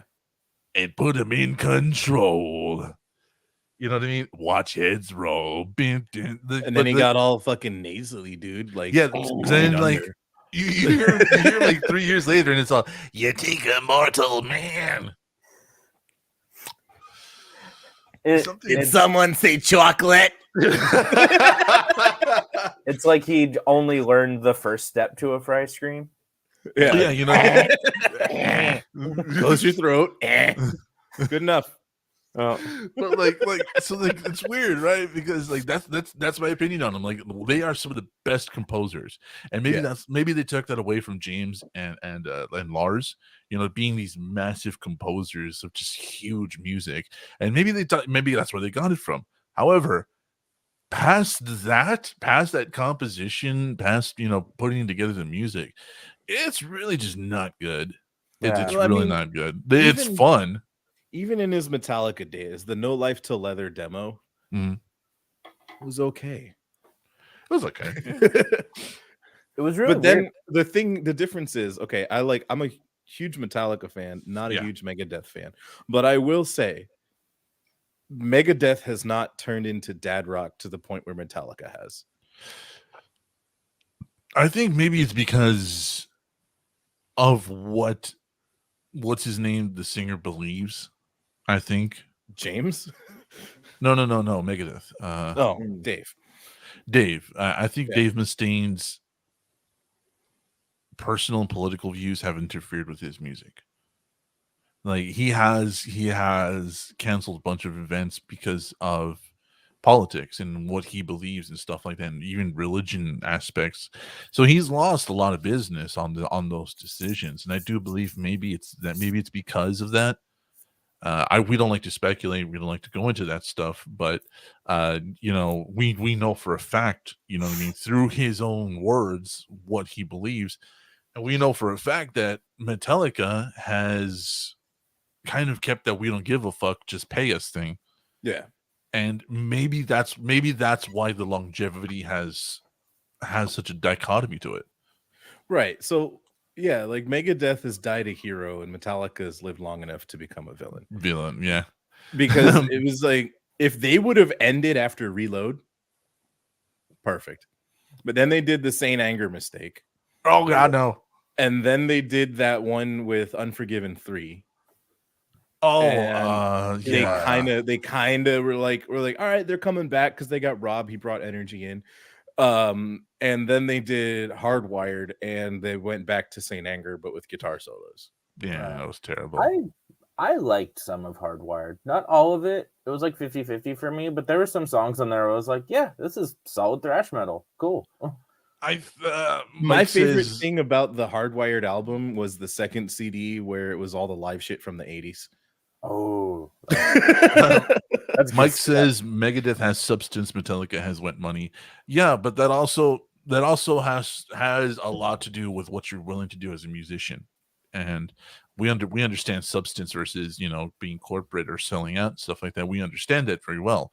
However, when your personal beliefs and policies are what cause your longevity to fall, it's time to reevaluate. I believe. You know what I mean? It's not a hill worth dying on when you were once one of the most successful bands out there. Yeah. You know what I mean? So that's what I believe. Again, except for the fact they were always number 2 to Metallica on the charts. I remember I listened to the recent Metallicas, and I was not impressed. No. And maybe it's because of S&M. S&M showed what those fuckers could really, really, really do. Like they did sitting a down sequel with to S&M, actually. Yeah, I know, and it sucked. When they sat down with Danny Elfman, who's tighter than a goddamn nun's butthole, and they were like, "Well, we can make this work. We just got to do this." And Danny Elfman and Lars and fucking what's his name, James, who are also extraordinarily controlling. They came together and they did this massive concert, this massive amount of music, and it sounded gorgeous. But then after that, they just went back down to, what I mean? Like, oh, well, let's try to get back to our roots. I'm like, you can't get back to your roots. You're fucking billionaires, okay? Your roots were loser sandwiches. Does anybody remember what that is? It's a piece of bologna on your palm. That's your fucking roots. You can't go back. It's hard to go back to your roots when you have, like a 40,000 square foot mansion and 19 cars, and your roots was 4 guys and all your equipment in a Chevy panel van with your name duct taped to the side of it. Yeah. Like, I mean, Aaron, come on, chime in on this one, man. I don't have anything to add. Yeah, you do. Perfect. Yeah, you do. No, that was too good. I don't have money yet, so I don't know. I can't speak on. He's still in his roots, dead man. Yeah, but that's just it. You are still founding yourself. But in 10 fucking years, let's just say like we're not gonna expect a goddamn thing from you or anything or anybody else that we interview should they ever get famous. We don't give a fuck. We're just happy you did. Like in 10 fucking years, if you ever sit down and go, I want to get back to my roots, and all you can think of is, oh, I was more in tune, or no, you weren't. You were sitting on a podcast with 2 brown guys. Yeah. Like that's your fucking roots, bro. For you to get back there, like in 10 years, you're gonna have to call one of us or message one of us and be like, hey, you're still doing that fucking podcast where one of you looks like you're sitting in a basement, even though I'm on a 2nd floor. Like, yeah. Something I've said like my whole musical career is if I ever like blow up and get huge, one of the first things I want to do after like my first big tour is I want to come back to my small town and do a show. That's like one of the first things I want to do. And just fight everybody who said you couldn't do it. Yeah. Oh, that would be even better. No, We're down. Everyone here is really supportive. It's weird. So I'm in California, but it's like I swear to God, it's a small southern town. It's the weirdest shit. Yeah. Yeah, we like the political sphere is weird in California right now. You but actually have clean water. Yes, yes, we do. I'll tell you what, though, dude, there may not be a lot of them, but the few that are, Graverobber and I happily volunteer to beat the shit out of them. Hell yeah, always down for a fight. Always, right? But yeah, no, everyone like knows me here, is nice. The worst thing I've ever heard is like, oh, you need to move if you want to make it. I'm like, the internet's a thing. Leave me alone. Rent's cheap. But Right. Yeah, but- that's. I can't agree with that. I can't. It used to be true, but no, I Yeah. can't agree with that. There's But a yeah. 9-year-old kid with his own Nickelodeon show. He got famous opening toys on YouTube. Like Yeah. you don't have Yeah. to go to a certain place anymore. That whole go Exactly. west find fame is bullshit. Yeah. Like, I live 8 hours north of LA. I don't want to go there. oh, you're basically in Oregon. Almost, yeah. And Oregon's another like 3 or 4. Yeah. But yeah, it's like that's the worst thing I've ever heard. Everyone around here that is like really supportive and cool. Like I go to the grocery store and they're like, "Oh, hey, Aaron, how's the music going? You still make that screamy stuff?"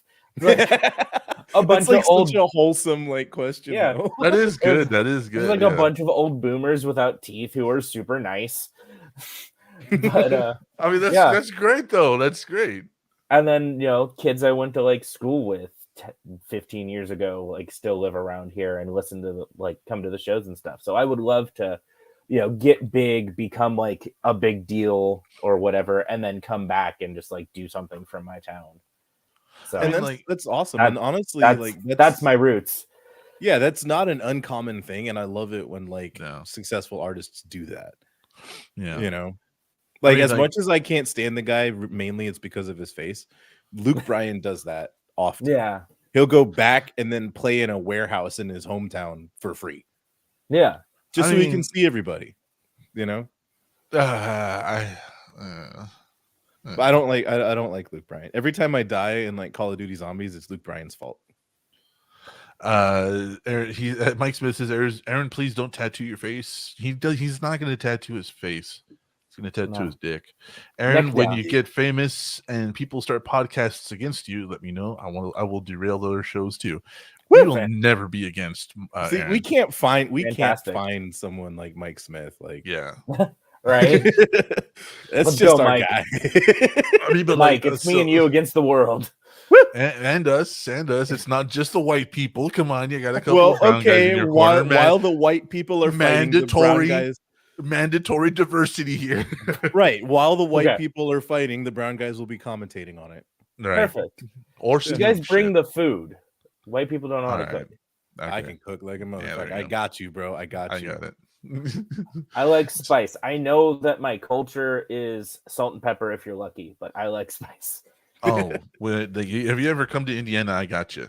All I right. got you. Oh yeah. I will be there. But let's Super see, Friends like, Unite. super friends Wait, with at least one brown Yeah. person, so we don't get sued. Fist bump. Fist bump. Yes. Bop. virtual fist Alright. bump. So Across I the When guess- country. doing a fist bump, you don't do this, right? huh? No. Is that weird? But are you talking about it being vertical or the fact that you shake it? Like you do the bump and then you don't pull back the fist and you just start shaking their hands like Interlock your knuckles and just. yeah, like vertically, just like fist bump. I think that's like the shake it weight of handshakes. Let's not do that. Dude, I can't believe like that was actually a thing, bro. Shake weight. So And they let's, show that dude that like obviously all he does is go to the fucking gains factory like 14 Mhm. hours a day. And like he got like this doing that. Yeah, I don't think so. I don't believe that for a second. I don't believe that for a split second. I do plenty of that, and I'm still kind of fat. So, Right? so let's go ahead. What are you doing? What are you doing? What am I doing? No, I'm not doing you. this. No. Dead man's over here like staring at the airplanes. I am fighting one of my browsers here. So Okay. I want to cover just a couple of things while we got you here, because I think before we play your song, we are going to debut one of his songs Woo! today, and we're gonna make fun of it. We're not gonna. Perfect. I'm kidding. We might make Um, fun of it. We might make fun of it, Well, I but might. let's I talk love- about this. Oh. This is somebody who affected all our lives, and especially our age group. We have lost Gilbert Gottfried. Iago. Yeah, and I've read so much writing about him, especially with Penn and Teller. Penn was one of his best friends, Penn Jillette. Mm. And so I've read everything that's just been coming out about him and how he was a very wholesome person, very twisted individual, very fucked up sense of humor. And we were lucky that we got him for as long as we did. When he And, came out of retirement right after 9/11, because he was just like, you know what, somebody's got to tell jokes about this. yeah, Right. and I love he the knew- concept of Gilbert Gottfried doing an audio book for 50 Shades of Grey. Like, we'll never get that now, and I am so Tragedy. sad. I am so sad because like I don't know fuck all about 50 Shades of Grey. As far as the only thing I know about it is what I've heard him read in that video. That's it. That's it. That's We it. know it's Mike, trash. That's all we need. Mike says he's seen Gilbert front row in Indy. I hope it was good. But yeah. But for Gilbert, I mean, like we've done impressions of him on this show endless times. You know what I mean? And I loved listening to his podcast. I love listening to him come on and fuck with Penn on his podcast because Penn just loved this man and loved everything he did. But we also have things like like Iago. You know what I mean? The voice of the Aflac duck until he told a horrible fucking joke. You know, this guy was canceled before canceled became a thing. And I am so sad that we're losing so many people right now, and we just lost America's dad, literally fucking, and now we lost Gilbert, we lost Betty. It's a shame, but and it's all because of that goddamn gorilla. That fucking gorilla, bro, fucking Harambe. But ruin the timeline.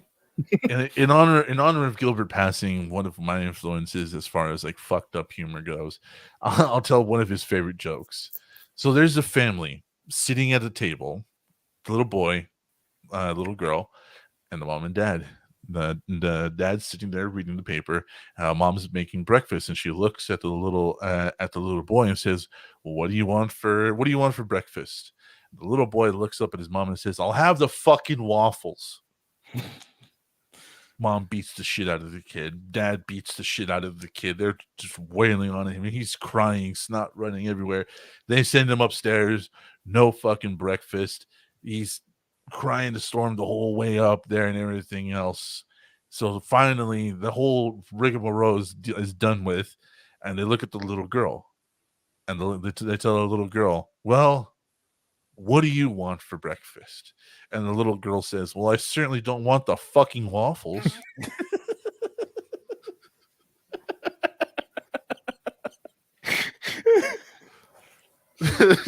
So there you go. If you ever wanted to see peak Gilbert Gottfried, by the way, look up The Aristocrats. Yeah, It's a good one. So from all of us here at VT Network, and I believe I speak for Aaron too, Gilbert, so long and good night. Thank you. Thanks for making me laugh. And let's just do this real quick because it is tradition, and even though we have a guest, we always do it. We got a new number one, and it is As It Was by Harry Styles. I couldn't care less. I still don't know who the fuck Harry Styles is. Something about a dress. That's all I know. Yeah. I hear his name occasionally. Like, let's see. We got Heat Waves by Glass Animals is number 2. Big Energy by Lotto is number 3. Number 4, Stay with Kid Laroi and Justin Bieber. The Enemy by Imagine Dragons is number 5. Super Gremlin by Kodak Black is number 6. Ghost by Biebs is number 7. Woman by Doja Cat moves up to number 8. ABCDEFU by Gale is down number 9. And That's What I Want by Lil Nas X is still sticking in there. And we finally have, we don't talk about Bruno off the top 10. finally. Was that both versions of Bad Habits down there? I believe so. Okay. Wait. No, never mind. Bummer. Just the It was original. like Bad Habits and then Bad Habits Fitness Grand Pacer Test. Oh, no. No, The they Fitness Grand Pacer Test. they did a like alternate version with Bring Me the Horizon. Oh, And That they was did a It was pretty dope. Fitness Grand Pacer Test one too.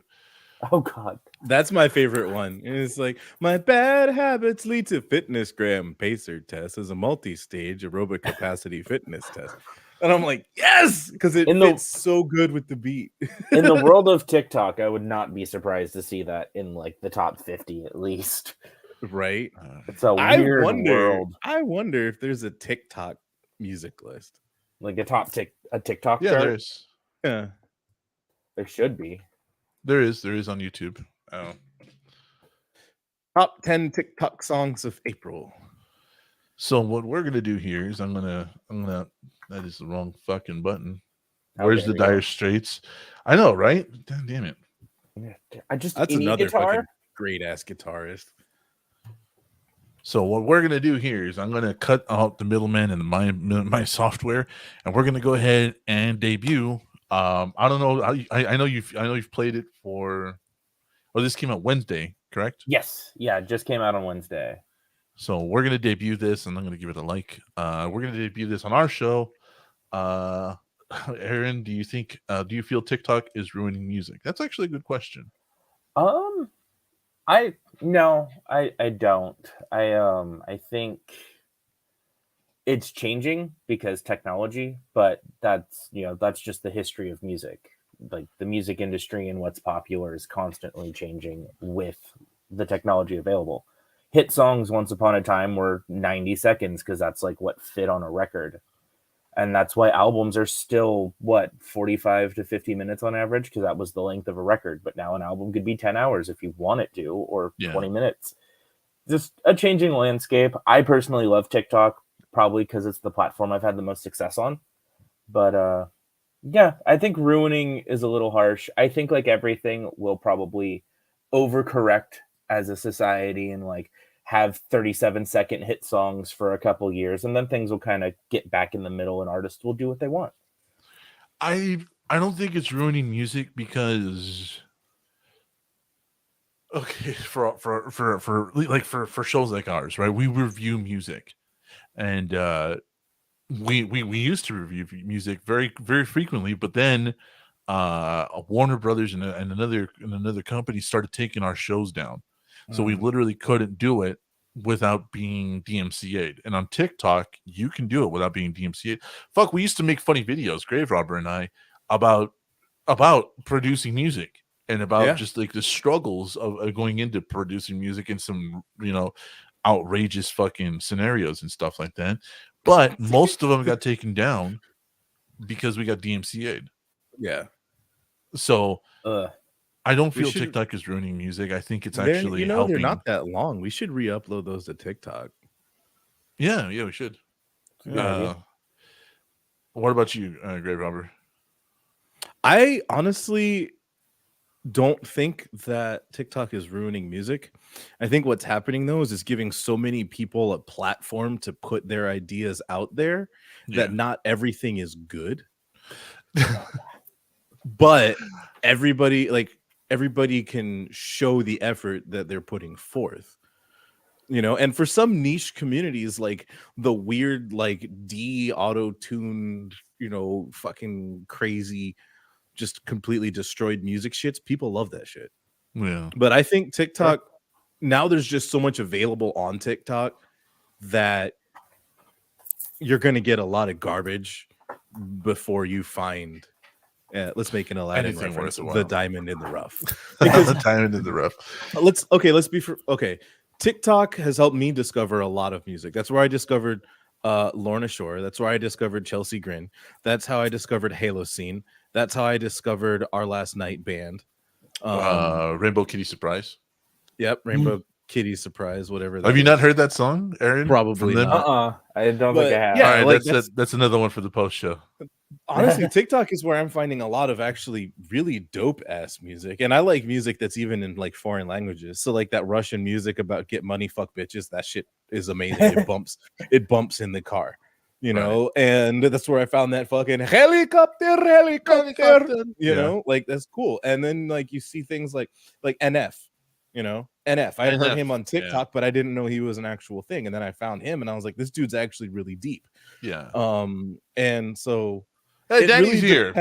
depends on your algorithm, what you interact with. Like I'm on the the emo, big titty goth chick, depression, dark humor TikTok, and So it's Aaron's, kind Aaron's of page. yeah, and A little bit. it's starting to feed me more Dungeons and Dragons stuff ever since I posted the video with the D&D hashtag. Yeah. So yeah, like I don't know, I wouldn't say it's ruining music, but I'd say that there's so much music that you're going to find a lot of trash. Yeah. Danny says, I think TikTok is ruining sanity, not music. Do you know how many songs get stuck in my head because of that site? Do you know how many times I have to listen to a verbal fucking tick because Graverobber has something in his skull? It's Go not a ahead. tick, it's a stim. It's a stim, whatever. Fuck you. Him gif.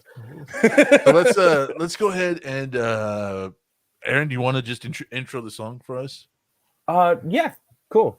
Yeah, this is Broken. It's best way I can describe it, it's an angry breakup song, but to my old job that fired me for no reason. Nice. This first song I wrote after getting fired and deciding to be a full-time musician and see what I can do. So it's kind of special. And the lyric video that comes with it is pretty cool. I'm real proud of it. Kind of looks like Sim City. I know. I reached out and wanted to help you with some visuals and stuff, but it looks like you got it done without me, and that's even better. I'm planning on releasing a shit ton of music over the next year or so. So and everything gets a video. So I will be in touch. I will need help. I promise. All right. So let's go ahead and start this up. Let me know how the audio sounds for you guys.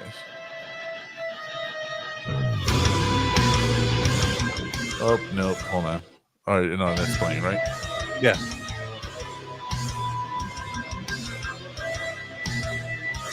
Kind of got a corn vibe to it. Yeah. I'll take it.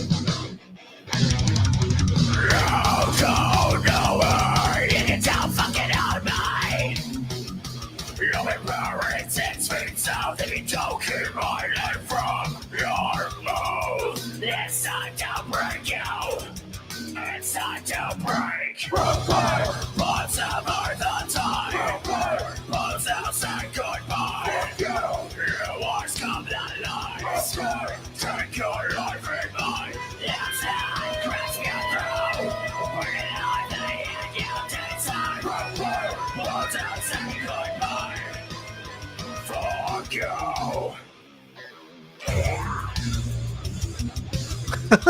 Fireball. I'm not gonna lie, I love it when vocalists do that shit. Yeah. Like, just gotta let that last little bit out, you know? Yeah.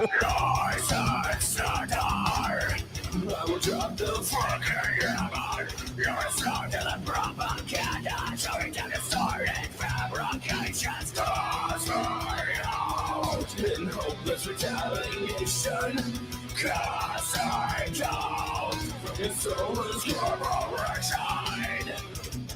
It's time to break out. It's time to break. Whatever the time. It's coming up on my favorite part. Take your life in mine. It's time, grasp your throat. Bring it on the end, you decide. Won't you say goodbye? Fuck you.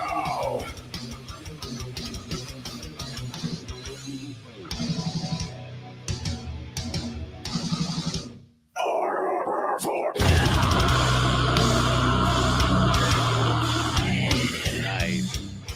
I like it. Baby punching music. Right?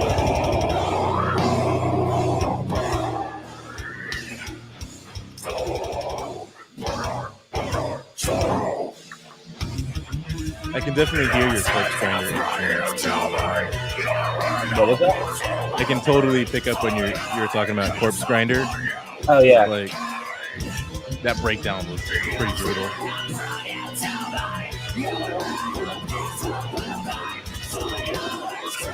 The breakdown was my attempt on writing the one of Shorewave.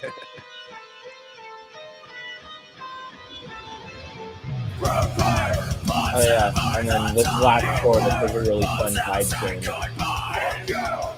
No, I love this. I love the speed, and I love how it starts to pick up.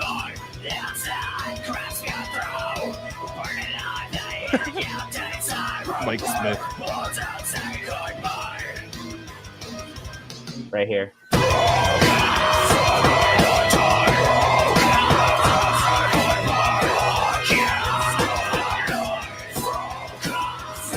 Like it's a little louder, sorry.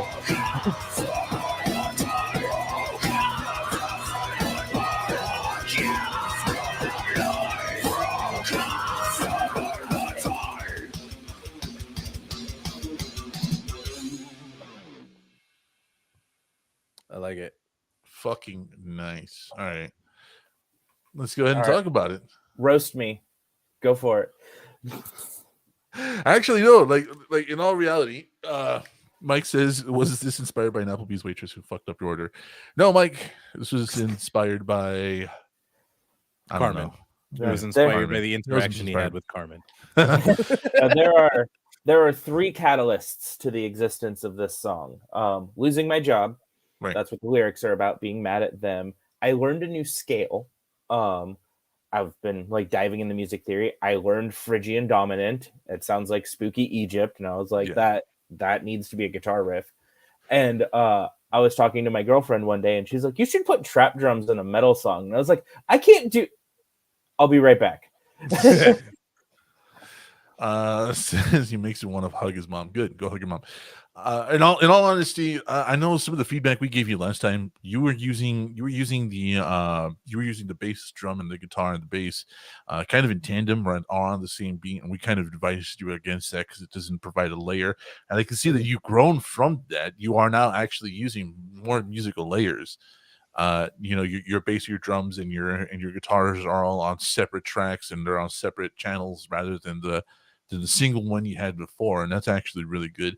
Your screaming, like I told you, and I believe in messages, has become much more natural and sounds a lot less like the scream fry that I kind of dislike about today's modern metal. Yeah. It's still very much a fry scream, but I've started learning how to sing a little bit. Nothing good yet, but I'm working on it. And there's less nasal resonance when I scream now, and it just sounds a lot. It's like chestier. I don't think that's a word. Sounds natural. But yeah. So thank you. I've been working on that a lot. Yeah, and I can tell, like hearing your music like a year ago to hearing it now. Yeah, you've grown a lot. The guitar is also a thing I criticized in the past, is to have a nice higher track versus a lower track, so that way that you have a nice contrast. And you took all of our advice to heart. And I don't know if it was our advice or if you've just naturally progressed. Either way, though, you do have more of a Korn vibe. I do hear some Cannibal Corpse to it, but mostly I'm hearing you kind of. I'm loving the energy. I'm loving the chugga to it, and that to me is more important than the 66-minute breakdowns that people like Lana Shore have. You know what I mean? Our Iced Earth Down. It's cool for the first 30 seconds, for the first minute. I get it. We're 8 minutes into one song, bro. Come on, get the fuck on with it. But overall, you have improved, greatly improved. And as for anything I dislike, I mean, it's there are some leveling issues. There are some EQ issues with your vocals. This microphone, I know a lot about this microphone, and so some of the vocals you do need to EQ and turn your bass up. This microphone has a major bass cut, and the reason I use it is because I do have a really deep voice, and like I said on the Friday show, the education show, a lot of these really bigger mics don't vibe with streaming software, so I have to use one with a deep bass cut.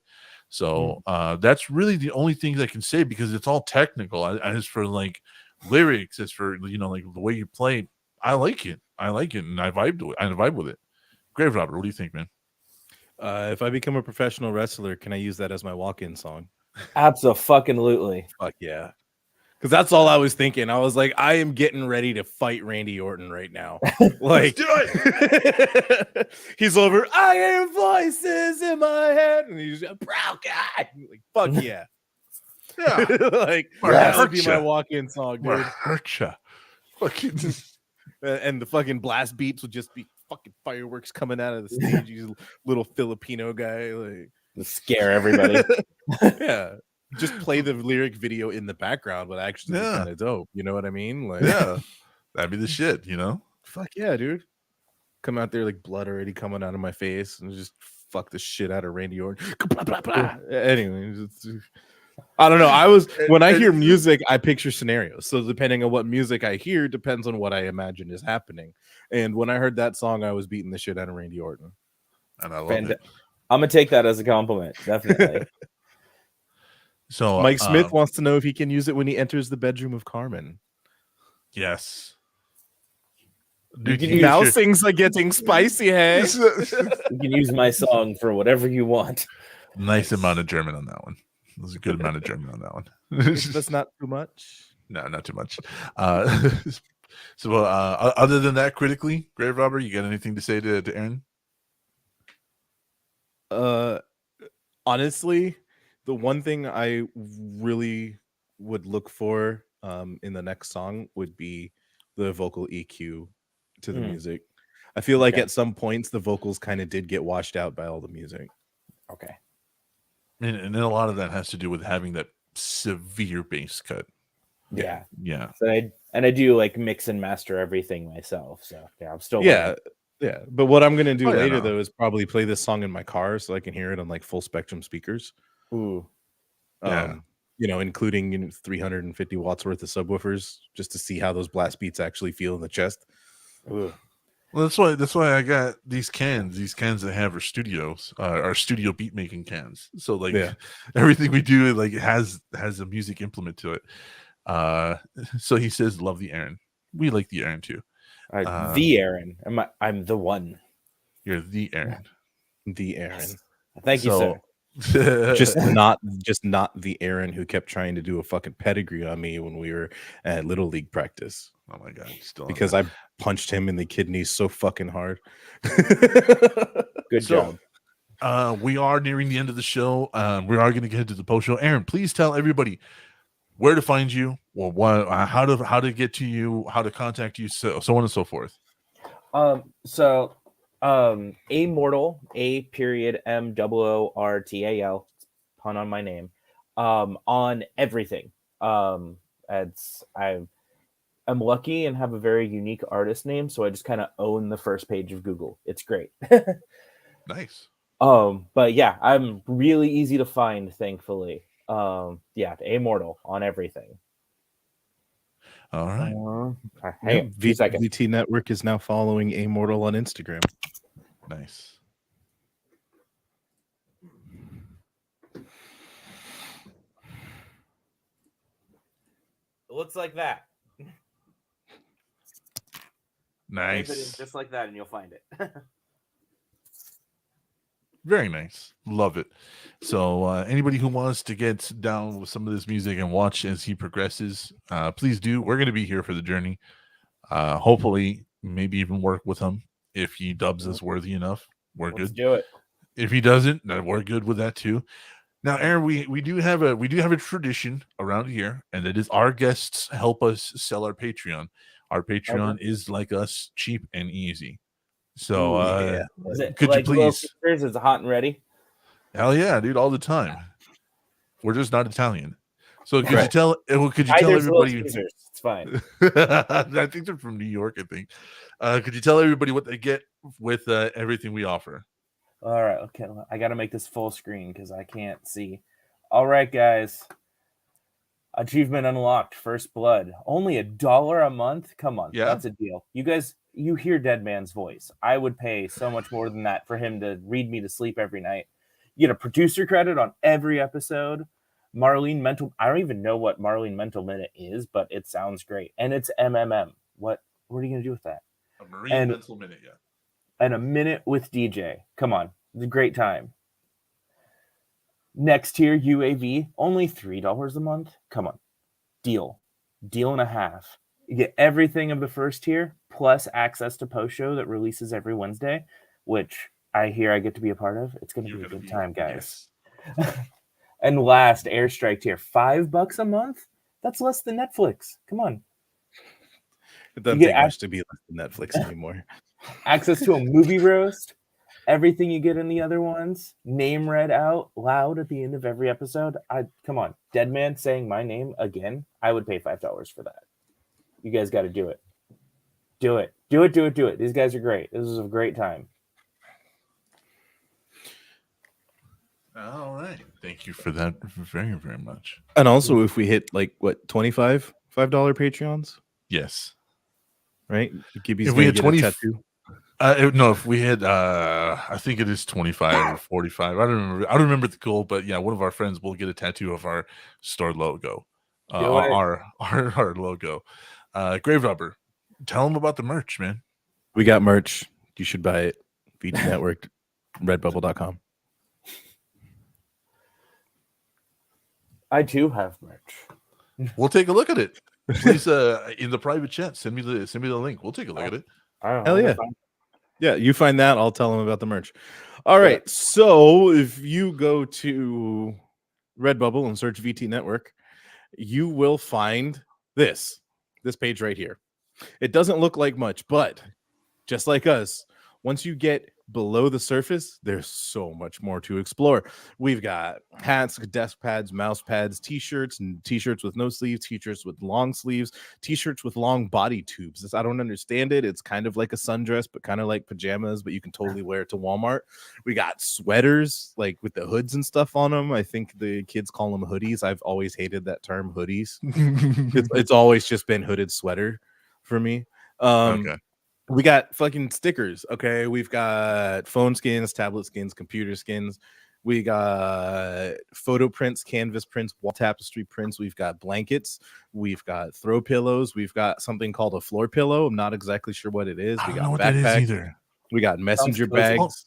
Hold on. Let's find out what the fuck this is. Okay. Let's see. I don't understand. I don't This is know. like a big comfy ass pillow. Oh, it's a 35 by 35 inch pillow. Oh, damn. Okay. That's a big pillow. That's Yo, look at the that's size the- of it. That's the fucking like Saturday morning, Fruity Pebbles and X-Men cartoon pillow, dude. Like, Yo, that's cool as shit. That needs to be like your flagship piece of merch right there. That's too perfect. Oh my floor god. pillow is dope. I've just never known what a floor pillow was. I just seen it Now on we there. know. Yeah, it's a big ass Look- pillow. You could hide like a body in there. Yeah, cut it up and you nicely. can finance it too. Perfect. Honestly, That's cool. with how I woke up today doing this show, kind of feels like I just got up from a sleepover. The only thing I'm missing is a bowl of Cheerios. Right. Yeah, but we've got all kinds of merch. We've got basically everything except contraceptives and pregnancy tests. We're working on those. But we are working on that. Branding. Yeah. But shower curtains. If you ever wanted to get naked and be surrounded by us, buy a shower curtain. It's the way to do it. Yeah. Now I get you, get you a pillow so you can crawl into bed with the comfort of VT Network every night. Just laying there right next to you, tied up against the chest, reminding you that you're not alone. Anyway, that's vtnetwork.redbubble.com. And if you buy anything that's worth like $7 or more, send a screenshot of your receipt to vtnetwork84@gmail.com and also attach a link to a video in that email that you think is gross enough to make Dead Man puke on camera. That's our hidden perk called Disgusting the Dead Man. It's totally worth it. I almost got him when I bought my 3 items and sent him 3 videos. I almost got him, but that's because he's like my best friend and I know what really grosses him out, and I really felt bad seeing him react to it. So It was bad, dude. It was bad. I felt really bad. only good smother my wife pillows. Well, if Carmen has the pillows to smother you with, can the shower curtains be used to get rid of Carmen? Only temporarily when you can't see her behind the curtain. If you want to get a hold of us, follow us on VT Network 2. That's the number 2 on Instagram, Facebook, and Twitter. And we Number 2, like Megadeth. Yes. We do post daily. We do interact with everything. If we want to email us, vtnetwork84@gmail.com. If you want to be on the show, you got anything you want us to talk about or cover, especially even in our Friday shows where we educate people, hit us up. We answer everything. And this is Aaron's store. So Aaron, tell us about it, man. I just every time I make artwork for a song or anything, I just throw it on a t-shirt because I think it looks cool. Honestly, that's about all the thought that went into it. But we independent musicians are basically t-shirt salesmen with extra steps. So you're not wrong. it's annoying. So it's if you like my music and you want to support me, buy a shirt. It's short of just sending me money, it's the best thing you can do. I like this design. It's on TeePublic. We'll just search Amor or Yeah. Go ahead and give the full address. We gotta find it. I think it's just tpublic.com/user/amortal. Or you can just go to my link tree and there's a link there for it. Yo, what does that one look like in dark green? Dark green. Probably kind of weird. Oh shit. That's not You bad. guys are exploring my merch deeper than I ever have. I do everything on black. Look at that one. I'm a goth kid. And there it is. What is a premium t-shirt? I think it's just like fitted. A heavyweight shirt? Jesus. Hey, that's the not fitted one. That's the one that's made out of a burlap sack. Right, though? And then I'm going to go ahead and put Aaron's link tree in our chat. So in case you guys want to visit, please do. I like this design. I really like this design. I got work shirts. I got work shirts that are like Dickies. If I could have like a decal of this or like an iron-on patch of that shirt, I would throw it on the back of one of mine, like a cricket print. We could figure that out. I can get you the artwork. That would be wicked. What's fun about that design specifically is it kind of serves double duty. I designed it I designed it for that song. That was like my first song to kind of take off a little bit outside of the one you found me from on TikTok. But Right. I have a pop rock band that I'm in too called Dead Love, and that X'd out heart logo ended up being the band's logo too. So it's kind of a double duty symbol. Graverobber, this is kind of your vibe, right? I actually really like the 10-point star thing. Yeah. Yeah, that one's really cool. Yeah. Which one are you looking at, Graverobber? I like this double cross. Oh, it's a front and back. Look at that. Oh, that's what I was reading the description, and it was like double cross front and back. What? Hold on, let's soft pink, hot pink, red heather. All right, sure. It's a very Rather. interesting color. Yeah. It wants to be pink so bad. Yeah, no, I like there's that. just I like fucking that red. design. Right? Huh. Yeah, I like that design. But that on like maybe a gray shirt or something, you know? Let's see. The 10-point star, I was just like, I'm gonna put a pentagram on top of another pentagram because that's super metal. Right. Ultra metal. I was like, this looks dope, so I just rolled with it. Yeah. Oh my god, look how Like it looks it looks metal, but it also looks like the wheels on an old school Cadillac. Ooh, I like it. Oh, there you go. I love that. It's Soft metal, pink. but not threatening. Like that one t-shirt, it says death metal with the rainbow and the unicorn. Yeah. You know what I I mean? love that shirt. Like I really like this thing. I would throw this on a shirt instantly. Hell yeah. But that is it for today. Let me go ahead and start shutting all this shit down. We're gonna head to the fucking post show. DJ, I'm not surprised he didn't make it. He's a jerk. But Aaron is gonna hang around for the post show, and he's gonna help us make fun of some shit, including a new Machine Gun Kelly track. Oh yeah. Why? Oh, it's just as bad as the other ones. Why do you keep doing Machine Gun Kelly, dude? Why did I agree to this? Yeah. We're gonna get the fuck out of here. So say good night, Graverobber. Come Good on. night, DJ.